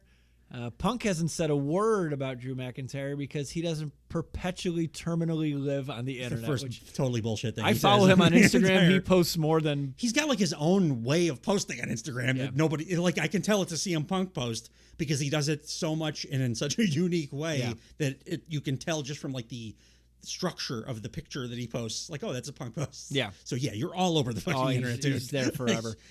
Especially when he's hurt. And It's a he's lot of sitting his at home a and lot of his dog, pissed which off. I Yeah. don't hate. He said Punk handles his business live and in living color. When you have a problem in Chicago, you handle it face to face like a man. He didn't get the word "man" out of his mouth in Drew McIntyre's music hit. Yeah. I'm like, that is tight. During Drew McIntyre's music, Punk goes, "Turn off your stupid song. Turn the stupid song off. Nobody wants to listen I to kind that." of like Drew's music. It's not a great song, but it's one of the few in the company that like is recognizable as Yeah. somebody specific. So I was like, I don't really agree with you on that one, Yeah. Phil, but Sorry, Phil. I'm gonna step to the other side of the rope for this It's just decision. a taste thing. Yeah. He says, I ain't medically cleared, but I'm not looking to have a wrestling match. Why don't you get your bitch ass in here? He really pushes. I mean, this has been his whole career, but he pushes hard against the invisible wall bullshit. Yeah. He's like, no, stop it. Stop talking from there. We can see each other. Just come here. And nobody ever knows what to do with that. Like, And even in, like, from a crowd perspective, and when he's saying that, it's like, and he kind of goes back to this quite a bit in the next couple lines, but he's wanting to get in. He's wanting Drew to get in the ring, and you're like, oh yeah, like why isn't Drew getting in the ring? Wall thing. He's just like, no, that's bullshit. Do it. And I love Drew. He's been doing incredibly well. But that's a thing with when you're working with Punk, you need to be willing to just like, all right, so fuck it, and then go in the ring. You don't know what's going to happen then, which is what makes it scary, which is why Punk does it. Yeah. But he will also like have something. He'll respond in some way that is interesting if you do it, but you need to like do it. Right. And almost nobody ever does. But what Drew did was equally good. Drew was awesome Yeah. here, but that thing specifically, that's a Punk thing that he's been doing. He's done forever. And like Eddie Kingston was one of the only guys that was like, all right, fuck it, dude. I'm going to come nose to nose with you. And it was made for incredible TV. Yeah, absolutely. So then Drew says, I would love to go to the ring and beat your arse. But you don't remember what happened. But don't you remember what happened the last time we were in the ring together? And then Punk's reply was, are you a Scottish psychopath in a kilt or an internet troll in a skirt? Let's find out. And he holds open the ropes. And Drew goes, this is 2024. You want to get canceled for talk like that? That's the one thing Punk probably needs to work on. Yeah. He's like my age. Times change, pal. Times change. You got to change with them. You're going to be on TV. Drew shows off his new Savior of WrestleMania shirt, and there's a checklist. The front of it says Savior of WrestleMania. On the back, there's a checklist, and it's got 4 check boxes in order. It's injure CM Punk, win the Chamber, win the World Championship at WrestleMania, become immortal. So he's showing off his shirt, and Punk goes, Drew McIntyre, I ain't never had to put another man's name on a T-shirt to sell it. Great line. Also not true. He put Big Show's name on a shirt one time, like 15 years ago. But it doesn't have to be true. It's wrestling. It's Punk. Scoreboard. I like a good scoreboarding. Drew goes, the most ironic thing about you, Punk, is the straight edge thing. You never drink, you never do drugs, yet you spend all your time in rehab. That's a great line. That was a stand-up comedy roast battle line. Great line. It was a great line. Drew doesn't hate Punk. He says... By the way, they're like talking over each other nonstop. Yeah. It's like an AEW It's also promo, like a real conversation. which is why I like AEW promos, because it feels real. They're If just they talking were over each other. But if they were as crisp as this and poignant, like I would like AEW promos a lot more. Everything they said... every promo can't have CM Punk in it. No, but everything they said was an organic reply. It wasn't just like, you bitch, like, which AEW is really good at. All of those are this level of quality. I know what you're saying. It's the style of Absolutely. promo. It's how people argue. It's not a WWE and then you go and then I go because nobody talks like that. Arguing like our adults would argue. Yeah. Drew says, I said that. And then he goes, Drew doesn't hate Punk. He says, you actually complete me. And Punk goes, boo this man. You tell him who you paid to see. And Drew thinks, and Drew goes, no, you complete me. He's like, I think of you when I'm trying to finish sets while working out. I thought of you to help me win the Elimination Chamber. He's like, you're my muse, man. You're my muse. And then Punk, as he's saying it, Punk goes, I can't hear a word that you're saying. Why don't you come in the ring and speak into my good ear? Come on, you coward. He needed Eddie Kingston up right there. But kept coming. Drew says, I'd love to get in that ring, but I know what you people in Chicago are like. You probably have a weapon in there, and you'll try and take me out before WrestleMania. It was good thinking on your feet. Cheapy from the hometown people. Punk lies down in the ring really briefly. At one point, they're like both laying down or something. I don't know. It was amazing. Yeah, Drew gets on the announce table and he crosses his legs. That's and he right. goes, don't shoot up my kilt, you perv. Drew says he wants Punk there at WrestleMania because Punk believes he should be... Drew says he wants Punk there at WrestleMania because Punk believes he should be in his position, but you shouldn't because Drew's always been the chosen one. Oh, my God. And then Punk goes, chosen one? Who chose you? Who? What was his name? Have the balls. Once he says, huh, they show Drew and he's kind of smirking. He goes, oh, Drew totally broke here. He's like, you got you're insane. You got the balls to say you're the chosen one? What paragon of good virtue chose you? It wasn't the people in Chicago. It wasn't the people in San Antonio. Say his name. All that. This was the point where I was like, shit, I'm not going to have any more CM Punk after this show. He's going to get fired. What paragon of virtue chose you? Shit balls. I haven't couldn't fucking mentioned the guy at all. Yeah. And now he's calling out, say his name and tell me why, or tell me why you would be embarrassed to mention it. Yeah. Like, I also think this is the end of Drew McIntyre ever calling himself the chosen one. Now it's people are like, why did he say that? And if you live like under a rock, I'm sure the board is like, okay, you can't fucking use that anymore. Yeah, no, that's poisoned. But if also too the chair is like saying this, if the chairman of the board's like telling the biggest babyface in the company, like, go fuck yourself. But there's a big difference between kayfabe, I'm gonna start working PG-13, I agree. and like bringing a ton of attention to the guy that founded our company as a giant rapist. Yes. All I'm saying is envelopes are being pushed in many directions. Yeah, absolutely. So like, but this set a new standard for envelope pushing in modern WWE. Yes, 100%. It was awesome. And like 2 weeks, I loved it. I'm also scared to death that he's gonna get fired. And then so we'll see. Can you imagine if you wake up tomorrow and it's like CM Punk for I really hope. Like, I already got. This guy can't keep doing this to me. But he will be fine because this was a great line. And also too, I watched it on Hulu. I didn't watch it live, so they could have edited it out if it was like terribly problematic. In this day and age, if they do that, it draws more attention to the thing. Sure. So you can't edit it out. Then you're just a rock and a hard place. It's incredible. That's true. But it's the most like caustic thing he could have possibly said. Yeah. He could be like, your mother's a fucking whore. I hope she burns in hell. It would not have been as big a deal to the people that run WWE as say his name on air right now. Drew McIntyre. Yeah. This who guy chose you? Who? All know exactly who I'm talking about. Absolutely. Drew goes, you're only good at talking, running that mouth ear, so why don't you maybe be the guest commentator for the world title match and watch Drew have his moment. Watch me have my moment. And once he says that, Seth Rollins comes out. People sing a song. When Seth's music hits, Punk eye rolls with his whole body. Yeah, I did too. Yeah, he was like, oh. Seth gets in the ring. He's faced. Drew McIntyre is like sitting at the commentary desk now. He's sitting between Pat McAfee and Michael Cole. Drew, by the way, we kind of said this already, but he's enjoying this shit like as much as we are at home. He's just got this look on his face like, holy shit, this is amazing. This is great. Well, he finally found a guy so much money doing this. He found a guy that could talk people into the building with him because he's been feuding with. He's been the guy doing that fucking basically. Dingus that can't and like Dingus. And by the way, when I mentioned earlier, this is a show that really separated like the tippy top from like, and this Seth Rollins looks worse. You can't hang. He looks significantly worse week over week, and this put him like Drew can 50%. Barely hang. Drew's incredible at this. I thought Drew did an exceptional job. Yeah, he did absolutely. Yeah. I'm saying that is the level that Punk is at. That even a dude who I think is amazing at this and was on top of his game was just like barely hanging. Punk. And that's a great point. Seth had zero chance. Not zero chance. But he says Seth is standing face to face with Punk, noticeably taller than usual. And everybody's going to notice that forever. Seth says, is he going to show up 6 feet tall instead of 6'3" next week? Then that's more noticeable too. If he puts on like noticeably larger platform, she was like, that's the only way out of that, right? Yeah, you got to do it. You got to lean. The Bucks. Yeah, lean in. Seth says it's his show, and Punk goes, but it's his city, right?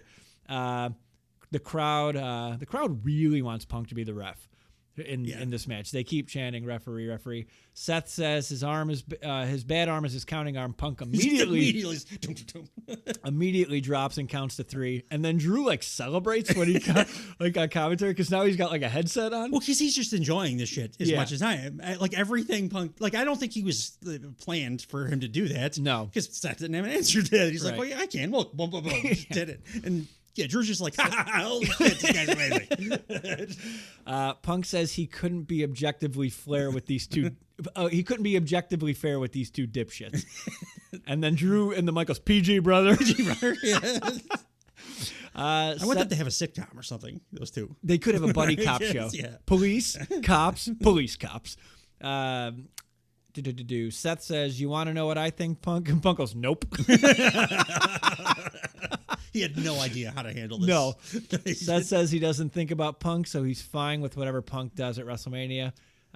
He says Punk needs Seth to have a moment at WrestleMania.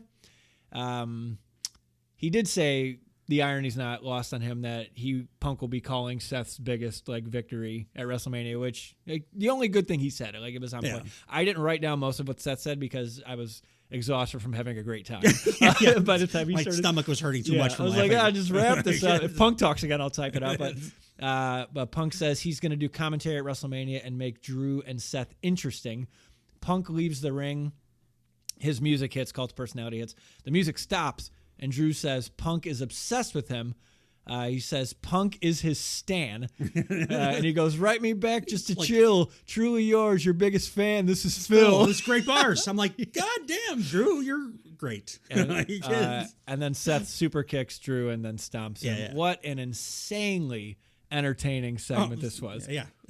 This is an all-timer. Even without the thing that closes Raw, which is probably my favorite thing that they've done since, like I said, 2001 or whatever. Mm-hmm. If this was the only major thing that happened, it would still be the best Raw in 20 years. It's absolutely incredible. Not all of them. Seth looked like a dingus, but Seth can't. Drew and he doesn't have it. Drew and Punk fucking cooked. Drew, I'm super impressed with. Punk put Drew in a very difficult situation, and Drew came out smelling like roses. He was able to stick with him, throwing stuff in, right, and didn't get visibly rattled like pretty much everybody does when Punk is on one of these. Yeah, which we to saw the point where he was so comfortable, he was fucking laughing, legitimately laughing at all this stuff. Yeah, and he was in some tough spots there. Absolutely, really stepped up. I already knew Punk had this in him because we've seen him do this before. Yeah. We haven't seen him do this on this run in WWE, nothing close to this. No. But we've seen him do it before. Yeah. And I've seen a lot of people shrink under that when Punk does this. Oh, thing. 100%. He just goes off the fucking rails and goes into business Remember for when, himself. Kevin Nash couldn't hang with him over 10 years ago. Almost nobody. Kevin Nash was like a known talker. Yeah. Well, that was his thing. It was his whole deal. Drew really, really impressed me. Yeah. Here. I can't wait for him to get healthy and come back, and I need him healthy just because again, this shit's awesome, but I've seen him with this energy before. It's not, and it's when he's home hurt, not. And it's making him crazy, and then he does crazy shit. But he also has a worldwide, global empire that is probably on his. They probably have a handler for him. Hey, just keep an eye. Or I don't think he's handleable. I 100% think he is, especially since he's getting rave reviews backstage. I think he knows this is his last opportunity. I hope all these things. Yeah, that's fair. That's fair. I hope all of this. I feel like I said a lot of this when he was in AEW as well. History tells me he does whatever the fuck he decides he's going to do. Yeah. Oh, please, sir. Please just be here forever. Hopefully, but hopefully this is just the peak of that energy, which led to the best promo segment I've seen, I don't know, 25 years in this company. It was sick. It was sick how entertaining this was. Speaking of sick, it goes backstage to a Nakamura video package teeing up his match with main event Jey Uso tonight, and which I needed this at this point because I needed to collapse in my couch. This match, that match that I didn't give any shits about, actually served a great purpose too. Yeah. Is a backdrop to the more important thing that everybody did care about. Absolutely. And I'm gonna love Nakamura forever. So I hate that I cast his shit aside because it's usually with Jey Uso a lot. He does, but I love Nakamura too, but he doesn't care anymore. No, he stopped caring a long time ago. Yeah, he's just there for a paycheck, which is fine. Go get your money, man. You did strong style for 20 years or whatever. I don't ever expect to have like NXT Sami Zayn Nakamura ever again. No. But that's fine. Get paid. Yeah. Like, do your thing. They need to fill a lot of time. I love seeing him on TV, and if they put him with anybody but main event Jey Uso, yeah, I would watch the shit out of it. Put him with Andrade and let me like just have a really nice time. Yeah. Next was Ivy Nile versus Candice LeRae. So they're doing something actually fucking fun with Candice LeRae. Yeah. A couple of weeks ago, she got in Maxine Dupri's face and basically acknowledged like the internet is laughing at her for being a bad wrestler. Yeah. And they turned Candice LeRae real hard, which is great.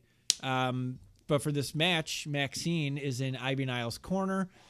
Indy Hartwell is in Candice's corner, and Ivy Nile's acting like a proxy, like the big pit bull to fight. That's what they call her too, right? The pit bull. I knocked my laptop over. To fight on her behalf against Candice. And Maxine gets on the apron. Candice knocks her off. Candice then like plays hurt, like because the referee's back was to all of this, and she like cowers in the corner and implies that Maxine like attacked her. It's amazing you were able to pay this close attention. I was like lightheaded. The previous segment. Oh, I paused it, made a pizza from scratch. So hours later, I came back. Candice does a possum pin. She rolls up Ivy and gets the win. But I do like that they're doing the thing with Candice LeRae where they're acknowledging what the crowd is doing, and all the dirt sheet writers are like, "Oh, people are mad at Maxine." I like that they're using it a bad thing to help Candice. She's great and was doing nothing otherwise. I do have a criticism there. I think it's always a bad idea to focus in on and point out a thing that is the fault of the booking. Yeah, like it's booking's fault. Maxine Dupri should not have been wrestling on TV. Right. It was like irresponsible of them to do that. Yeah. And like fine if you're gonna do it, at least you're doing something with it. But I would say you're better off just not acknowledging that at all. Just do the right thing now instead of having her on TV. Well, the upside here is she's going to get a big victory over Candice LeRae at some point. So like it will pay off at some point. I think she shouldn't be on.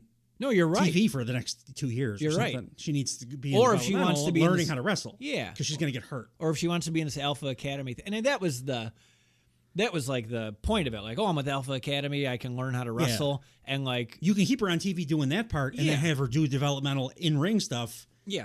On house shows, right, where it's okay to move a little slower and show her be green, show her developing. Yeah, I agree. In the interim, though, since they started doing it, it's good that they're using it to help Candice. Right. I agree. Yeah. So next, there was a backstage segment. It was the New Day versus DIY is coming up. Regeneration X. I'm sorry, and then Miz and Truth walk back. Truth thinks that it's the New Day versus DX with JBL on commentary. It's super dumb. It's like the dumbest thing that just makes me laugh. Truth is so funny. He's great. It's super stupid. He also makes me laugh every time he does it. And he also has the White Sox World Championship belt. Yes, he does. So both respective Chicago baseball teams represented in world title form, and neither of them are going to be world title contenders, which was just fun for us local people. We got to hear about Jey Uso's favorite WrestleMania moment in a pre-taped segment, which was when his whole family was on WrestleMania 9. His favorite WrestleMania moment was WrestleMania 9. That's the show that we reviewed, right, Dave? Yeah, it is unanimously voted as the worst WrestleMania. That dog shit cocaine fest? Yes. Wow. That explains a lot about Jey Uso. Yeah, if I couldn't dislike this guy anymore, woof. I couldn't believe it. I felt like the universe was like rewarding me. What? Yeah. I was like, it's like, am I being punked here? It's the guy I hate the least or the most on the roster. I mean, I like it now because it gave us so much fuel for a pretty good podcast. Yeah. Jesus Christ. Yeah, and we realized that the Steiner Brothers versus the Head Shrinkers is actually like a dope all-time top WWE tag match. Yeah. So that was that. Then it was the New Day versus Regeneration X, DIY. Truth is on commentary. And he's like, I watched as much of this match as I could just to hear what he would have to say. Who did he think was JBL? Pat McAfee? McAfee, yeah. Because at one point he goes, "Would you change your name?" He goes, "Hey, where's your hat?" Yeah, where's your hat? And then he goes, someone does a move to someone in the ring, and Truth goes, "He's going to need a backiotomy." He's quoting what movie that was that? it's a Chappelle movie, Half Baked. Yeah. Judgment Day. I love that his gimmick right now is I have CTE. It just doesn't. It's so goddamn funny. Judgment Day comes down to the ring, all the guys, and just like destroy it. They just lay waste. And Truth is going, we're on commentary. We're not fighting tonight. So like he refuses to get off of commentary to help. Yeah. Yeah. Can he beat Damian Priest for the suitcase, for the briefcase? Oh, that'd be funny. Just take it off of him. I don't hate that. Yeah. I mean, they're doing the Miz thing with him. Yeah, they're winning the tag titles. I would rather he just be on his own and beat Damian Priest. Well, after they lose the tag titles, he might get really flustered and like he'll walk into that. Yeah, that'd be fun. But then Judgment Day lays out Truth. So like Judgment Day just lays waste to everything as the Judgment Day. I hope Truth wins. Like you said, the tag titles or whatever he has it is. to. He's got to win. He has to. This. Like it's yeah. Oh, people are going to be pissed if he's not the guy that. As like, well they should be. Even like I don't want the Miz winning on his behalf. I want No, Truth he needs fucking to like winning. win in the middle of the ring. Backstage, we have Jackie Redmond interviewing Cody. Same interviewer that interviewed The Rock. She asks, "Hey, what did The Rock say to you?" And Cody goes, "He'd rather not repeat, but it's a promise that The Rock cannot keep." Yeah, which again, subversion of usually especially like super baby face like Cody.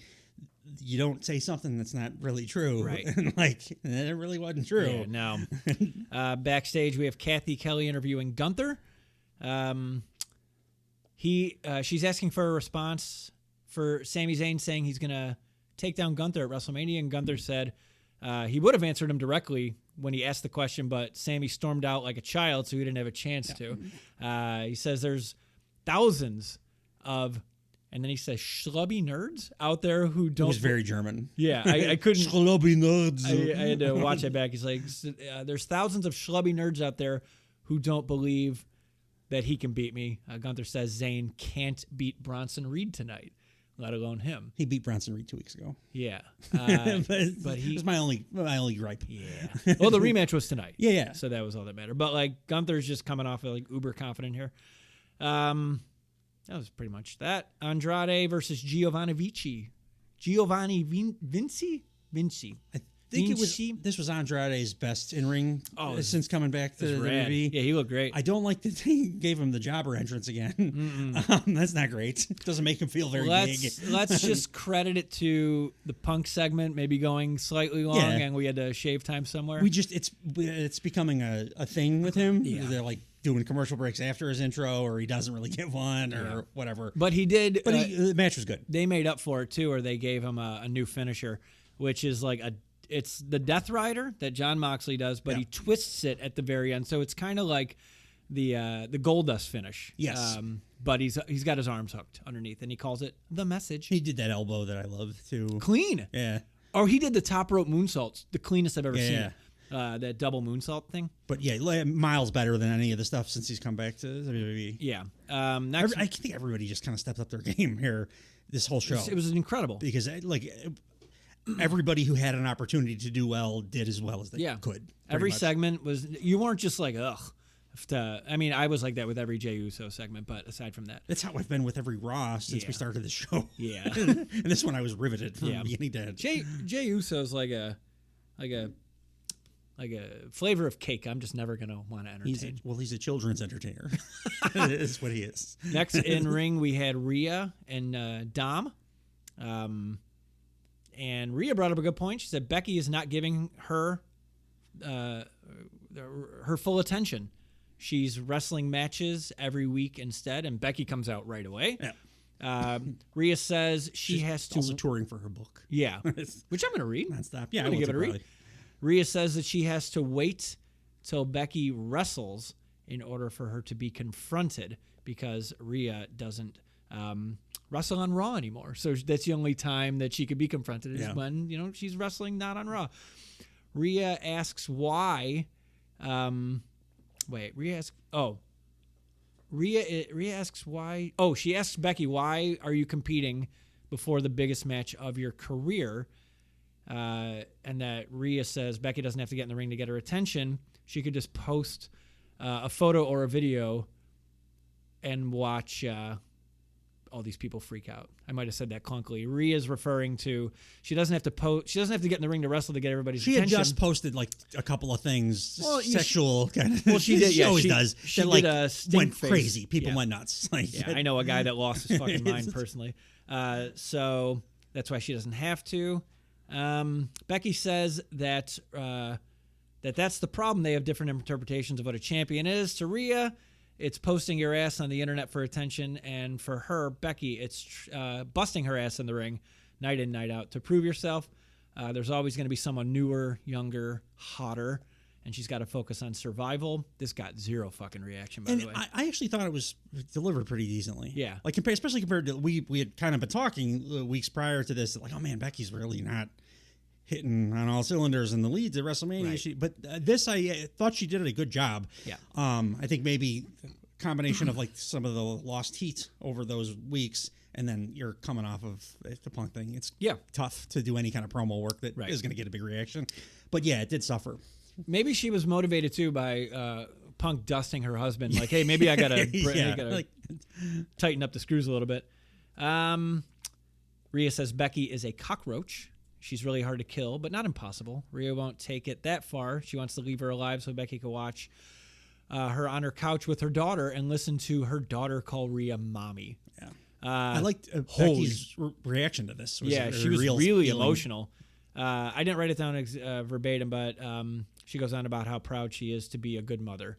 And then, she did the thing that's your one. I'll give anybody one. Mm-hmm. That's the one. Yeah, you don't get any more. Yeah, she brought up her dad, like how her dad didn't get to meet his granddaughter. Yeah, and like she'll be damned if somebody's gonna, take the mommy moniker when she's a damn good mother. Things like that. It was like that's like what a mom would do. Like if I'm a shitty mom, it's like the fuck I am a shitty. Felt real. Yeah, felt absolutely real. And then she says it might not be a joke to Rhea, but to Becky, it's the same as the title. Becky punches Dom square in the face in the ladies' battle. It was like a straight ass punch. Yeah, it was a stiff punch. So then they had backstage with Sami Zayn and Chad Gable. By the way, Sami Zayn is just crying that people are not happy that he's like in the match. Yeah, like shut the fuck up. But man. I'm like interested. Well, they turned it into an angle. Like I also think that is. I believed it 100% until this show, and I'm like, oh, that was there. I think they were fucking working the sheets on that one too, mate. Because now they got like out of nowhere, they're doing a thing with Chad Gable, and I'm like, I don't know what they're doing, but it's interesting, and it stems right from Sami Zayn, like being upset that they get us again. Like they got I me think again. so. I think they like. I hate that how gullible I'm being here. So backstage, it's Zayn and Gable. Sami's whining that everyone thinks he can't win. Gable is thinking logically and pragmatically. Yeah. He's saying to focus on Bronson Reed and to not get so emotional. Basically, get his head out of his ass. And Zayn's like, I appreciate the feedback. He's doing the coaching thing, which is his character, which is a lot better than I care more about this because you were mean to my daughter, or mean about my daughter. Which is what he should have been doing the entire time. Yeah. You lead a faction where you're an Olympic coach. But now, like, it fits to what he had done prior, and it also is something that I have no idea what they're doing here. No. But they obviously know what they're doing here. Yeah. And it makes it interesting. And with the theme of this WrestleMania being we're just going to kind of wiggle our way backwards and hope for the best, like, why not fucking do it here too, right? Next, it's Sami Zayn against Bronson Reed. I fast forwarded through the match because I knew it was going to happen. Yeah, I mean they kind of laid out what's going to happen. Gunther comes out and doesn't do anything. He just stands there, but Zayn's distracted enough where he loses the match to Bronson Reed. Backstage, we have another Sami Zayn Chad Gable promo, and Gable basically is promoting a Rocky IV training montage leading up to WrestleMania, where he's going to get Sami Zayn in shape to fight Gunther, which would be. But it doesn't feel as goofy as that sounds. No. You know what I mean? Like it feel like, oh, this is super interesting. And I don't think it's going to be a silly like headband wearing, montage thing. Do you think it's like a serious storyline? Like, well, yeah, but like, I have no idea. It's the same. I like. It's the same like feeling as like, hey, I need your help to help me get ready for the big foreign villain. Like, do you think they're going to play No Easy Way Out or Hearts on Fire? I would do No Easy Way Out. Yeah. I don't know. I don't know if they have the rights to either. Yeah. They don't like to pay for music rights. Yeah. Both are, but like, if I just want one video of Sammy running so fast that he gets cars to drive off the road completely. That's what they're. If they don't do that, I'm going to be bummed at this point. But also, they could Gable could turn on him, or he could be like playing him to just fuck him over me, or something. Give me a It's just Rocky IV interesting. training montage video. It's right there. But the thing that I'm most certain of is that the dirt sheets got worked again. Yeah. I really love that they're fucking with the dirt sheets so bad, because everybody got too comfortable just thinking they knew what was going on all the time. It's much more fun if you have no idea what's happening. It's also more fun when you have a situation like ours where we're not news relying, where we can go hey, they fucking got me. Yeah. Earlier we were talking because about we want to enjoy wrestling. we're not just know more about it than everybody you else. wouldn't believe what happened. They got backstage. Seth and Jay Uso, and Seth tells Jay that he and Cody have his back tonight. Main event. Main events of the evening Is Jay Uso versus Shinsuke Nakamura. I didn't watch the Not match, really, but though. I know that Solo and Jimmy showed up, and then Seth and Cody came out.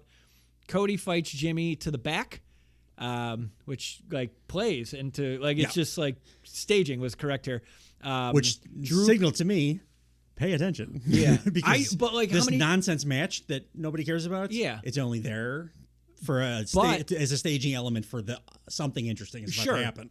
But I've seen guys fight to the back and never be seen again my entire life, and I'm just they're But just. that's what I mean. But the signal it by sticking with it, that's what made it oh shit, something else. Well, once they different's went happening. back, yeah. But what I thought was, I'm they're getting rid of those two just because Drew McIntyre comes out and he gives Seth the Future Shock DDT on the outside of the ring.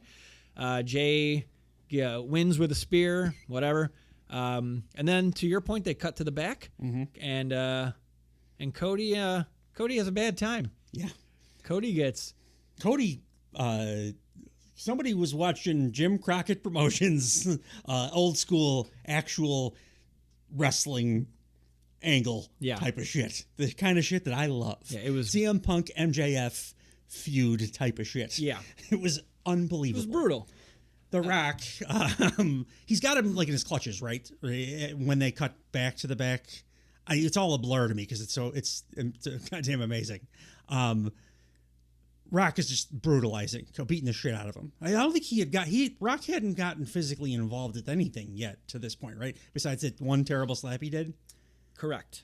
And at this point, they're backstage. The Rock is beating the fucking shit out of Cody, like stiff, brutal. Like I said, Jim Crockett, whatever. My favorite AEW stuff. That level of stiff ass beatdown. Yeah. Made me believe, okay, Rock can go in the ring because look at what he's doing right now. Yeah. I mean, it's just brawl stuff, but Jesus Christ, it was unbelievable. Yes. Just beating him senseless the whole time, saying he kept repeating a couple of things in a good way. Oh shit! Do you ever written the?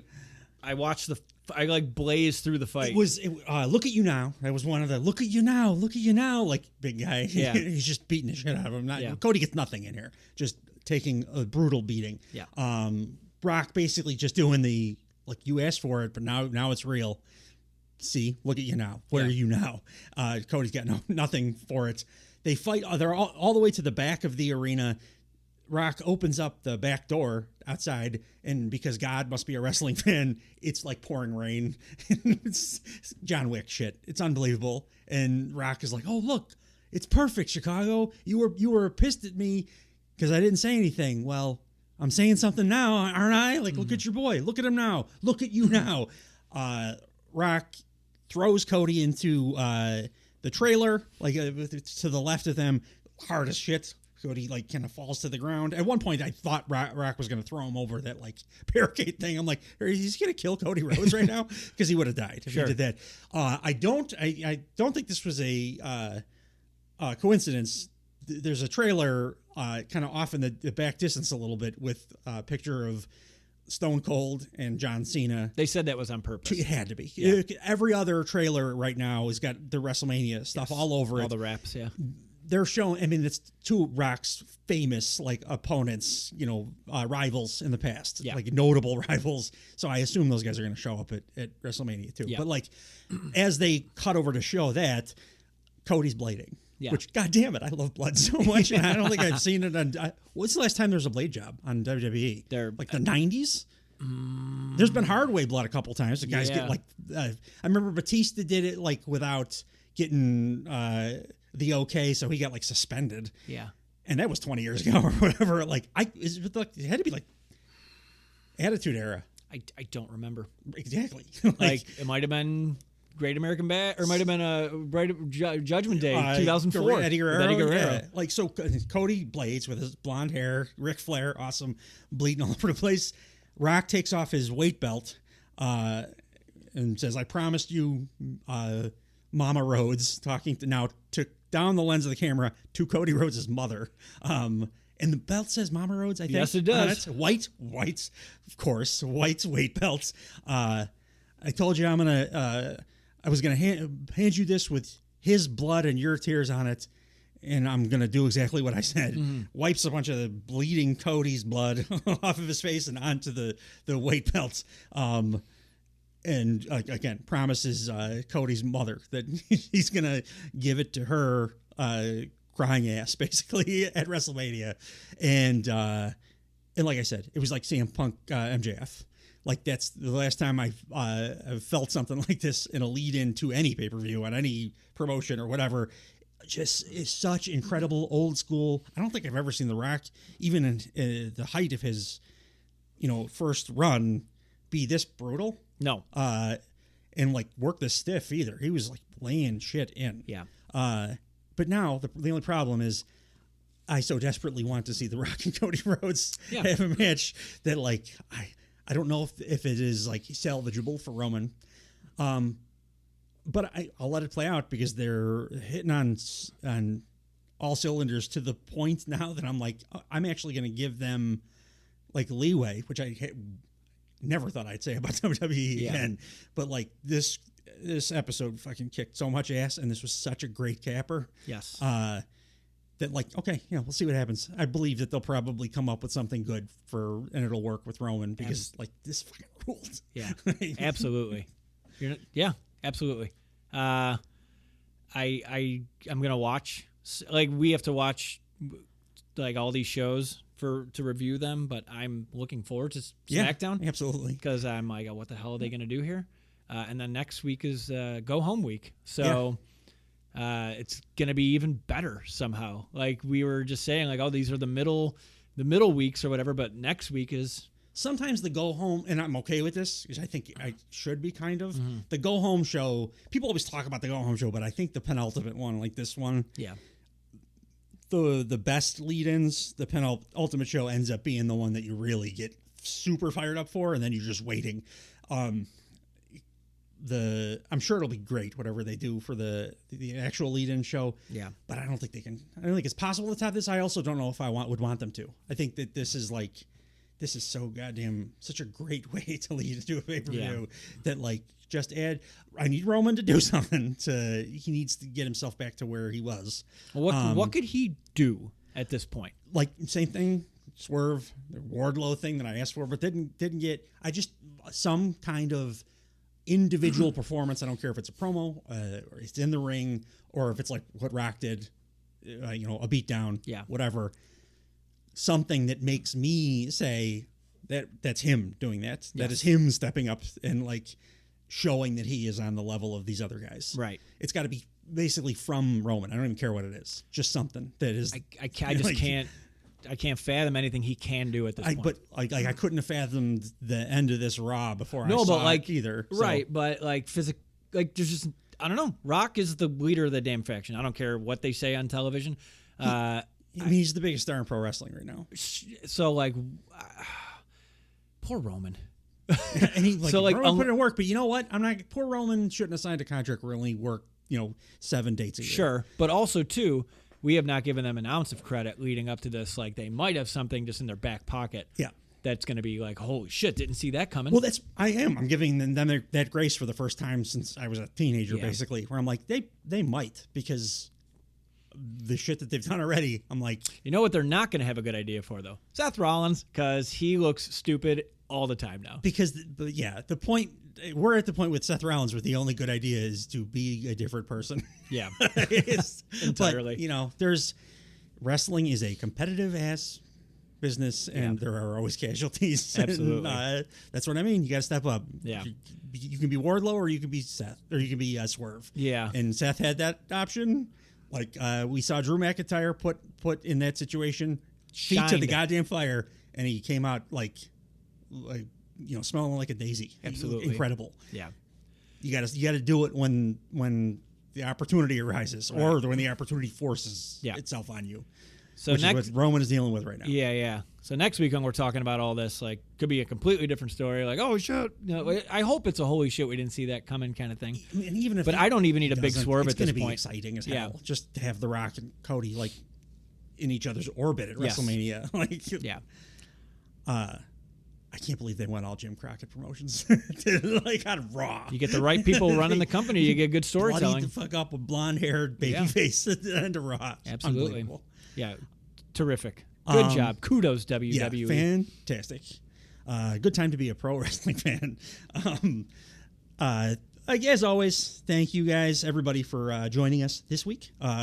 If you haven't checked it out yet, our AEW iteration of Blue Thunder Pod is going up at the same time right now.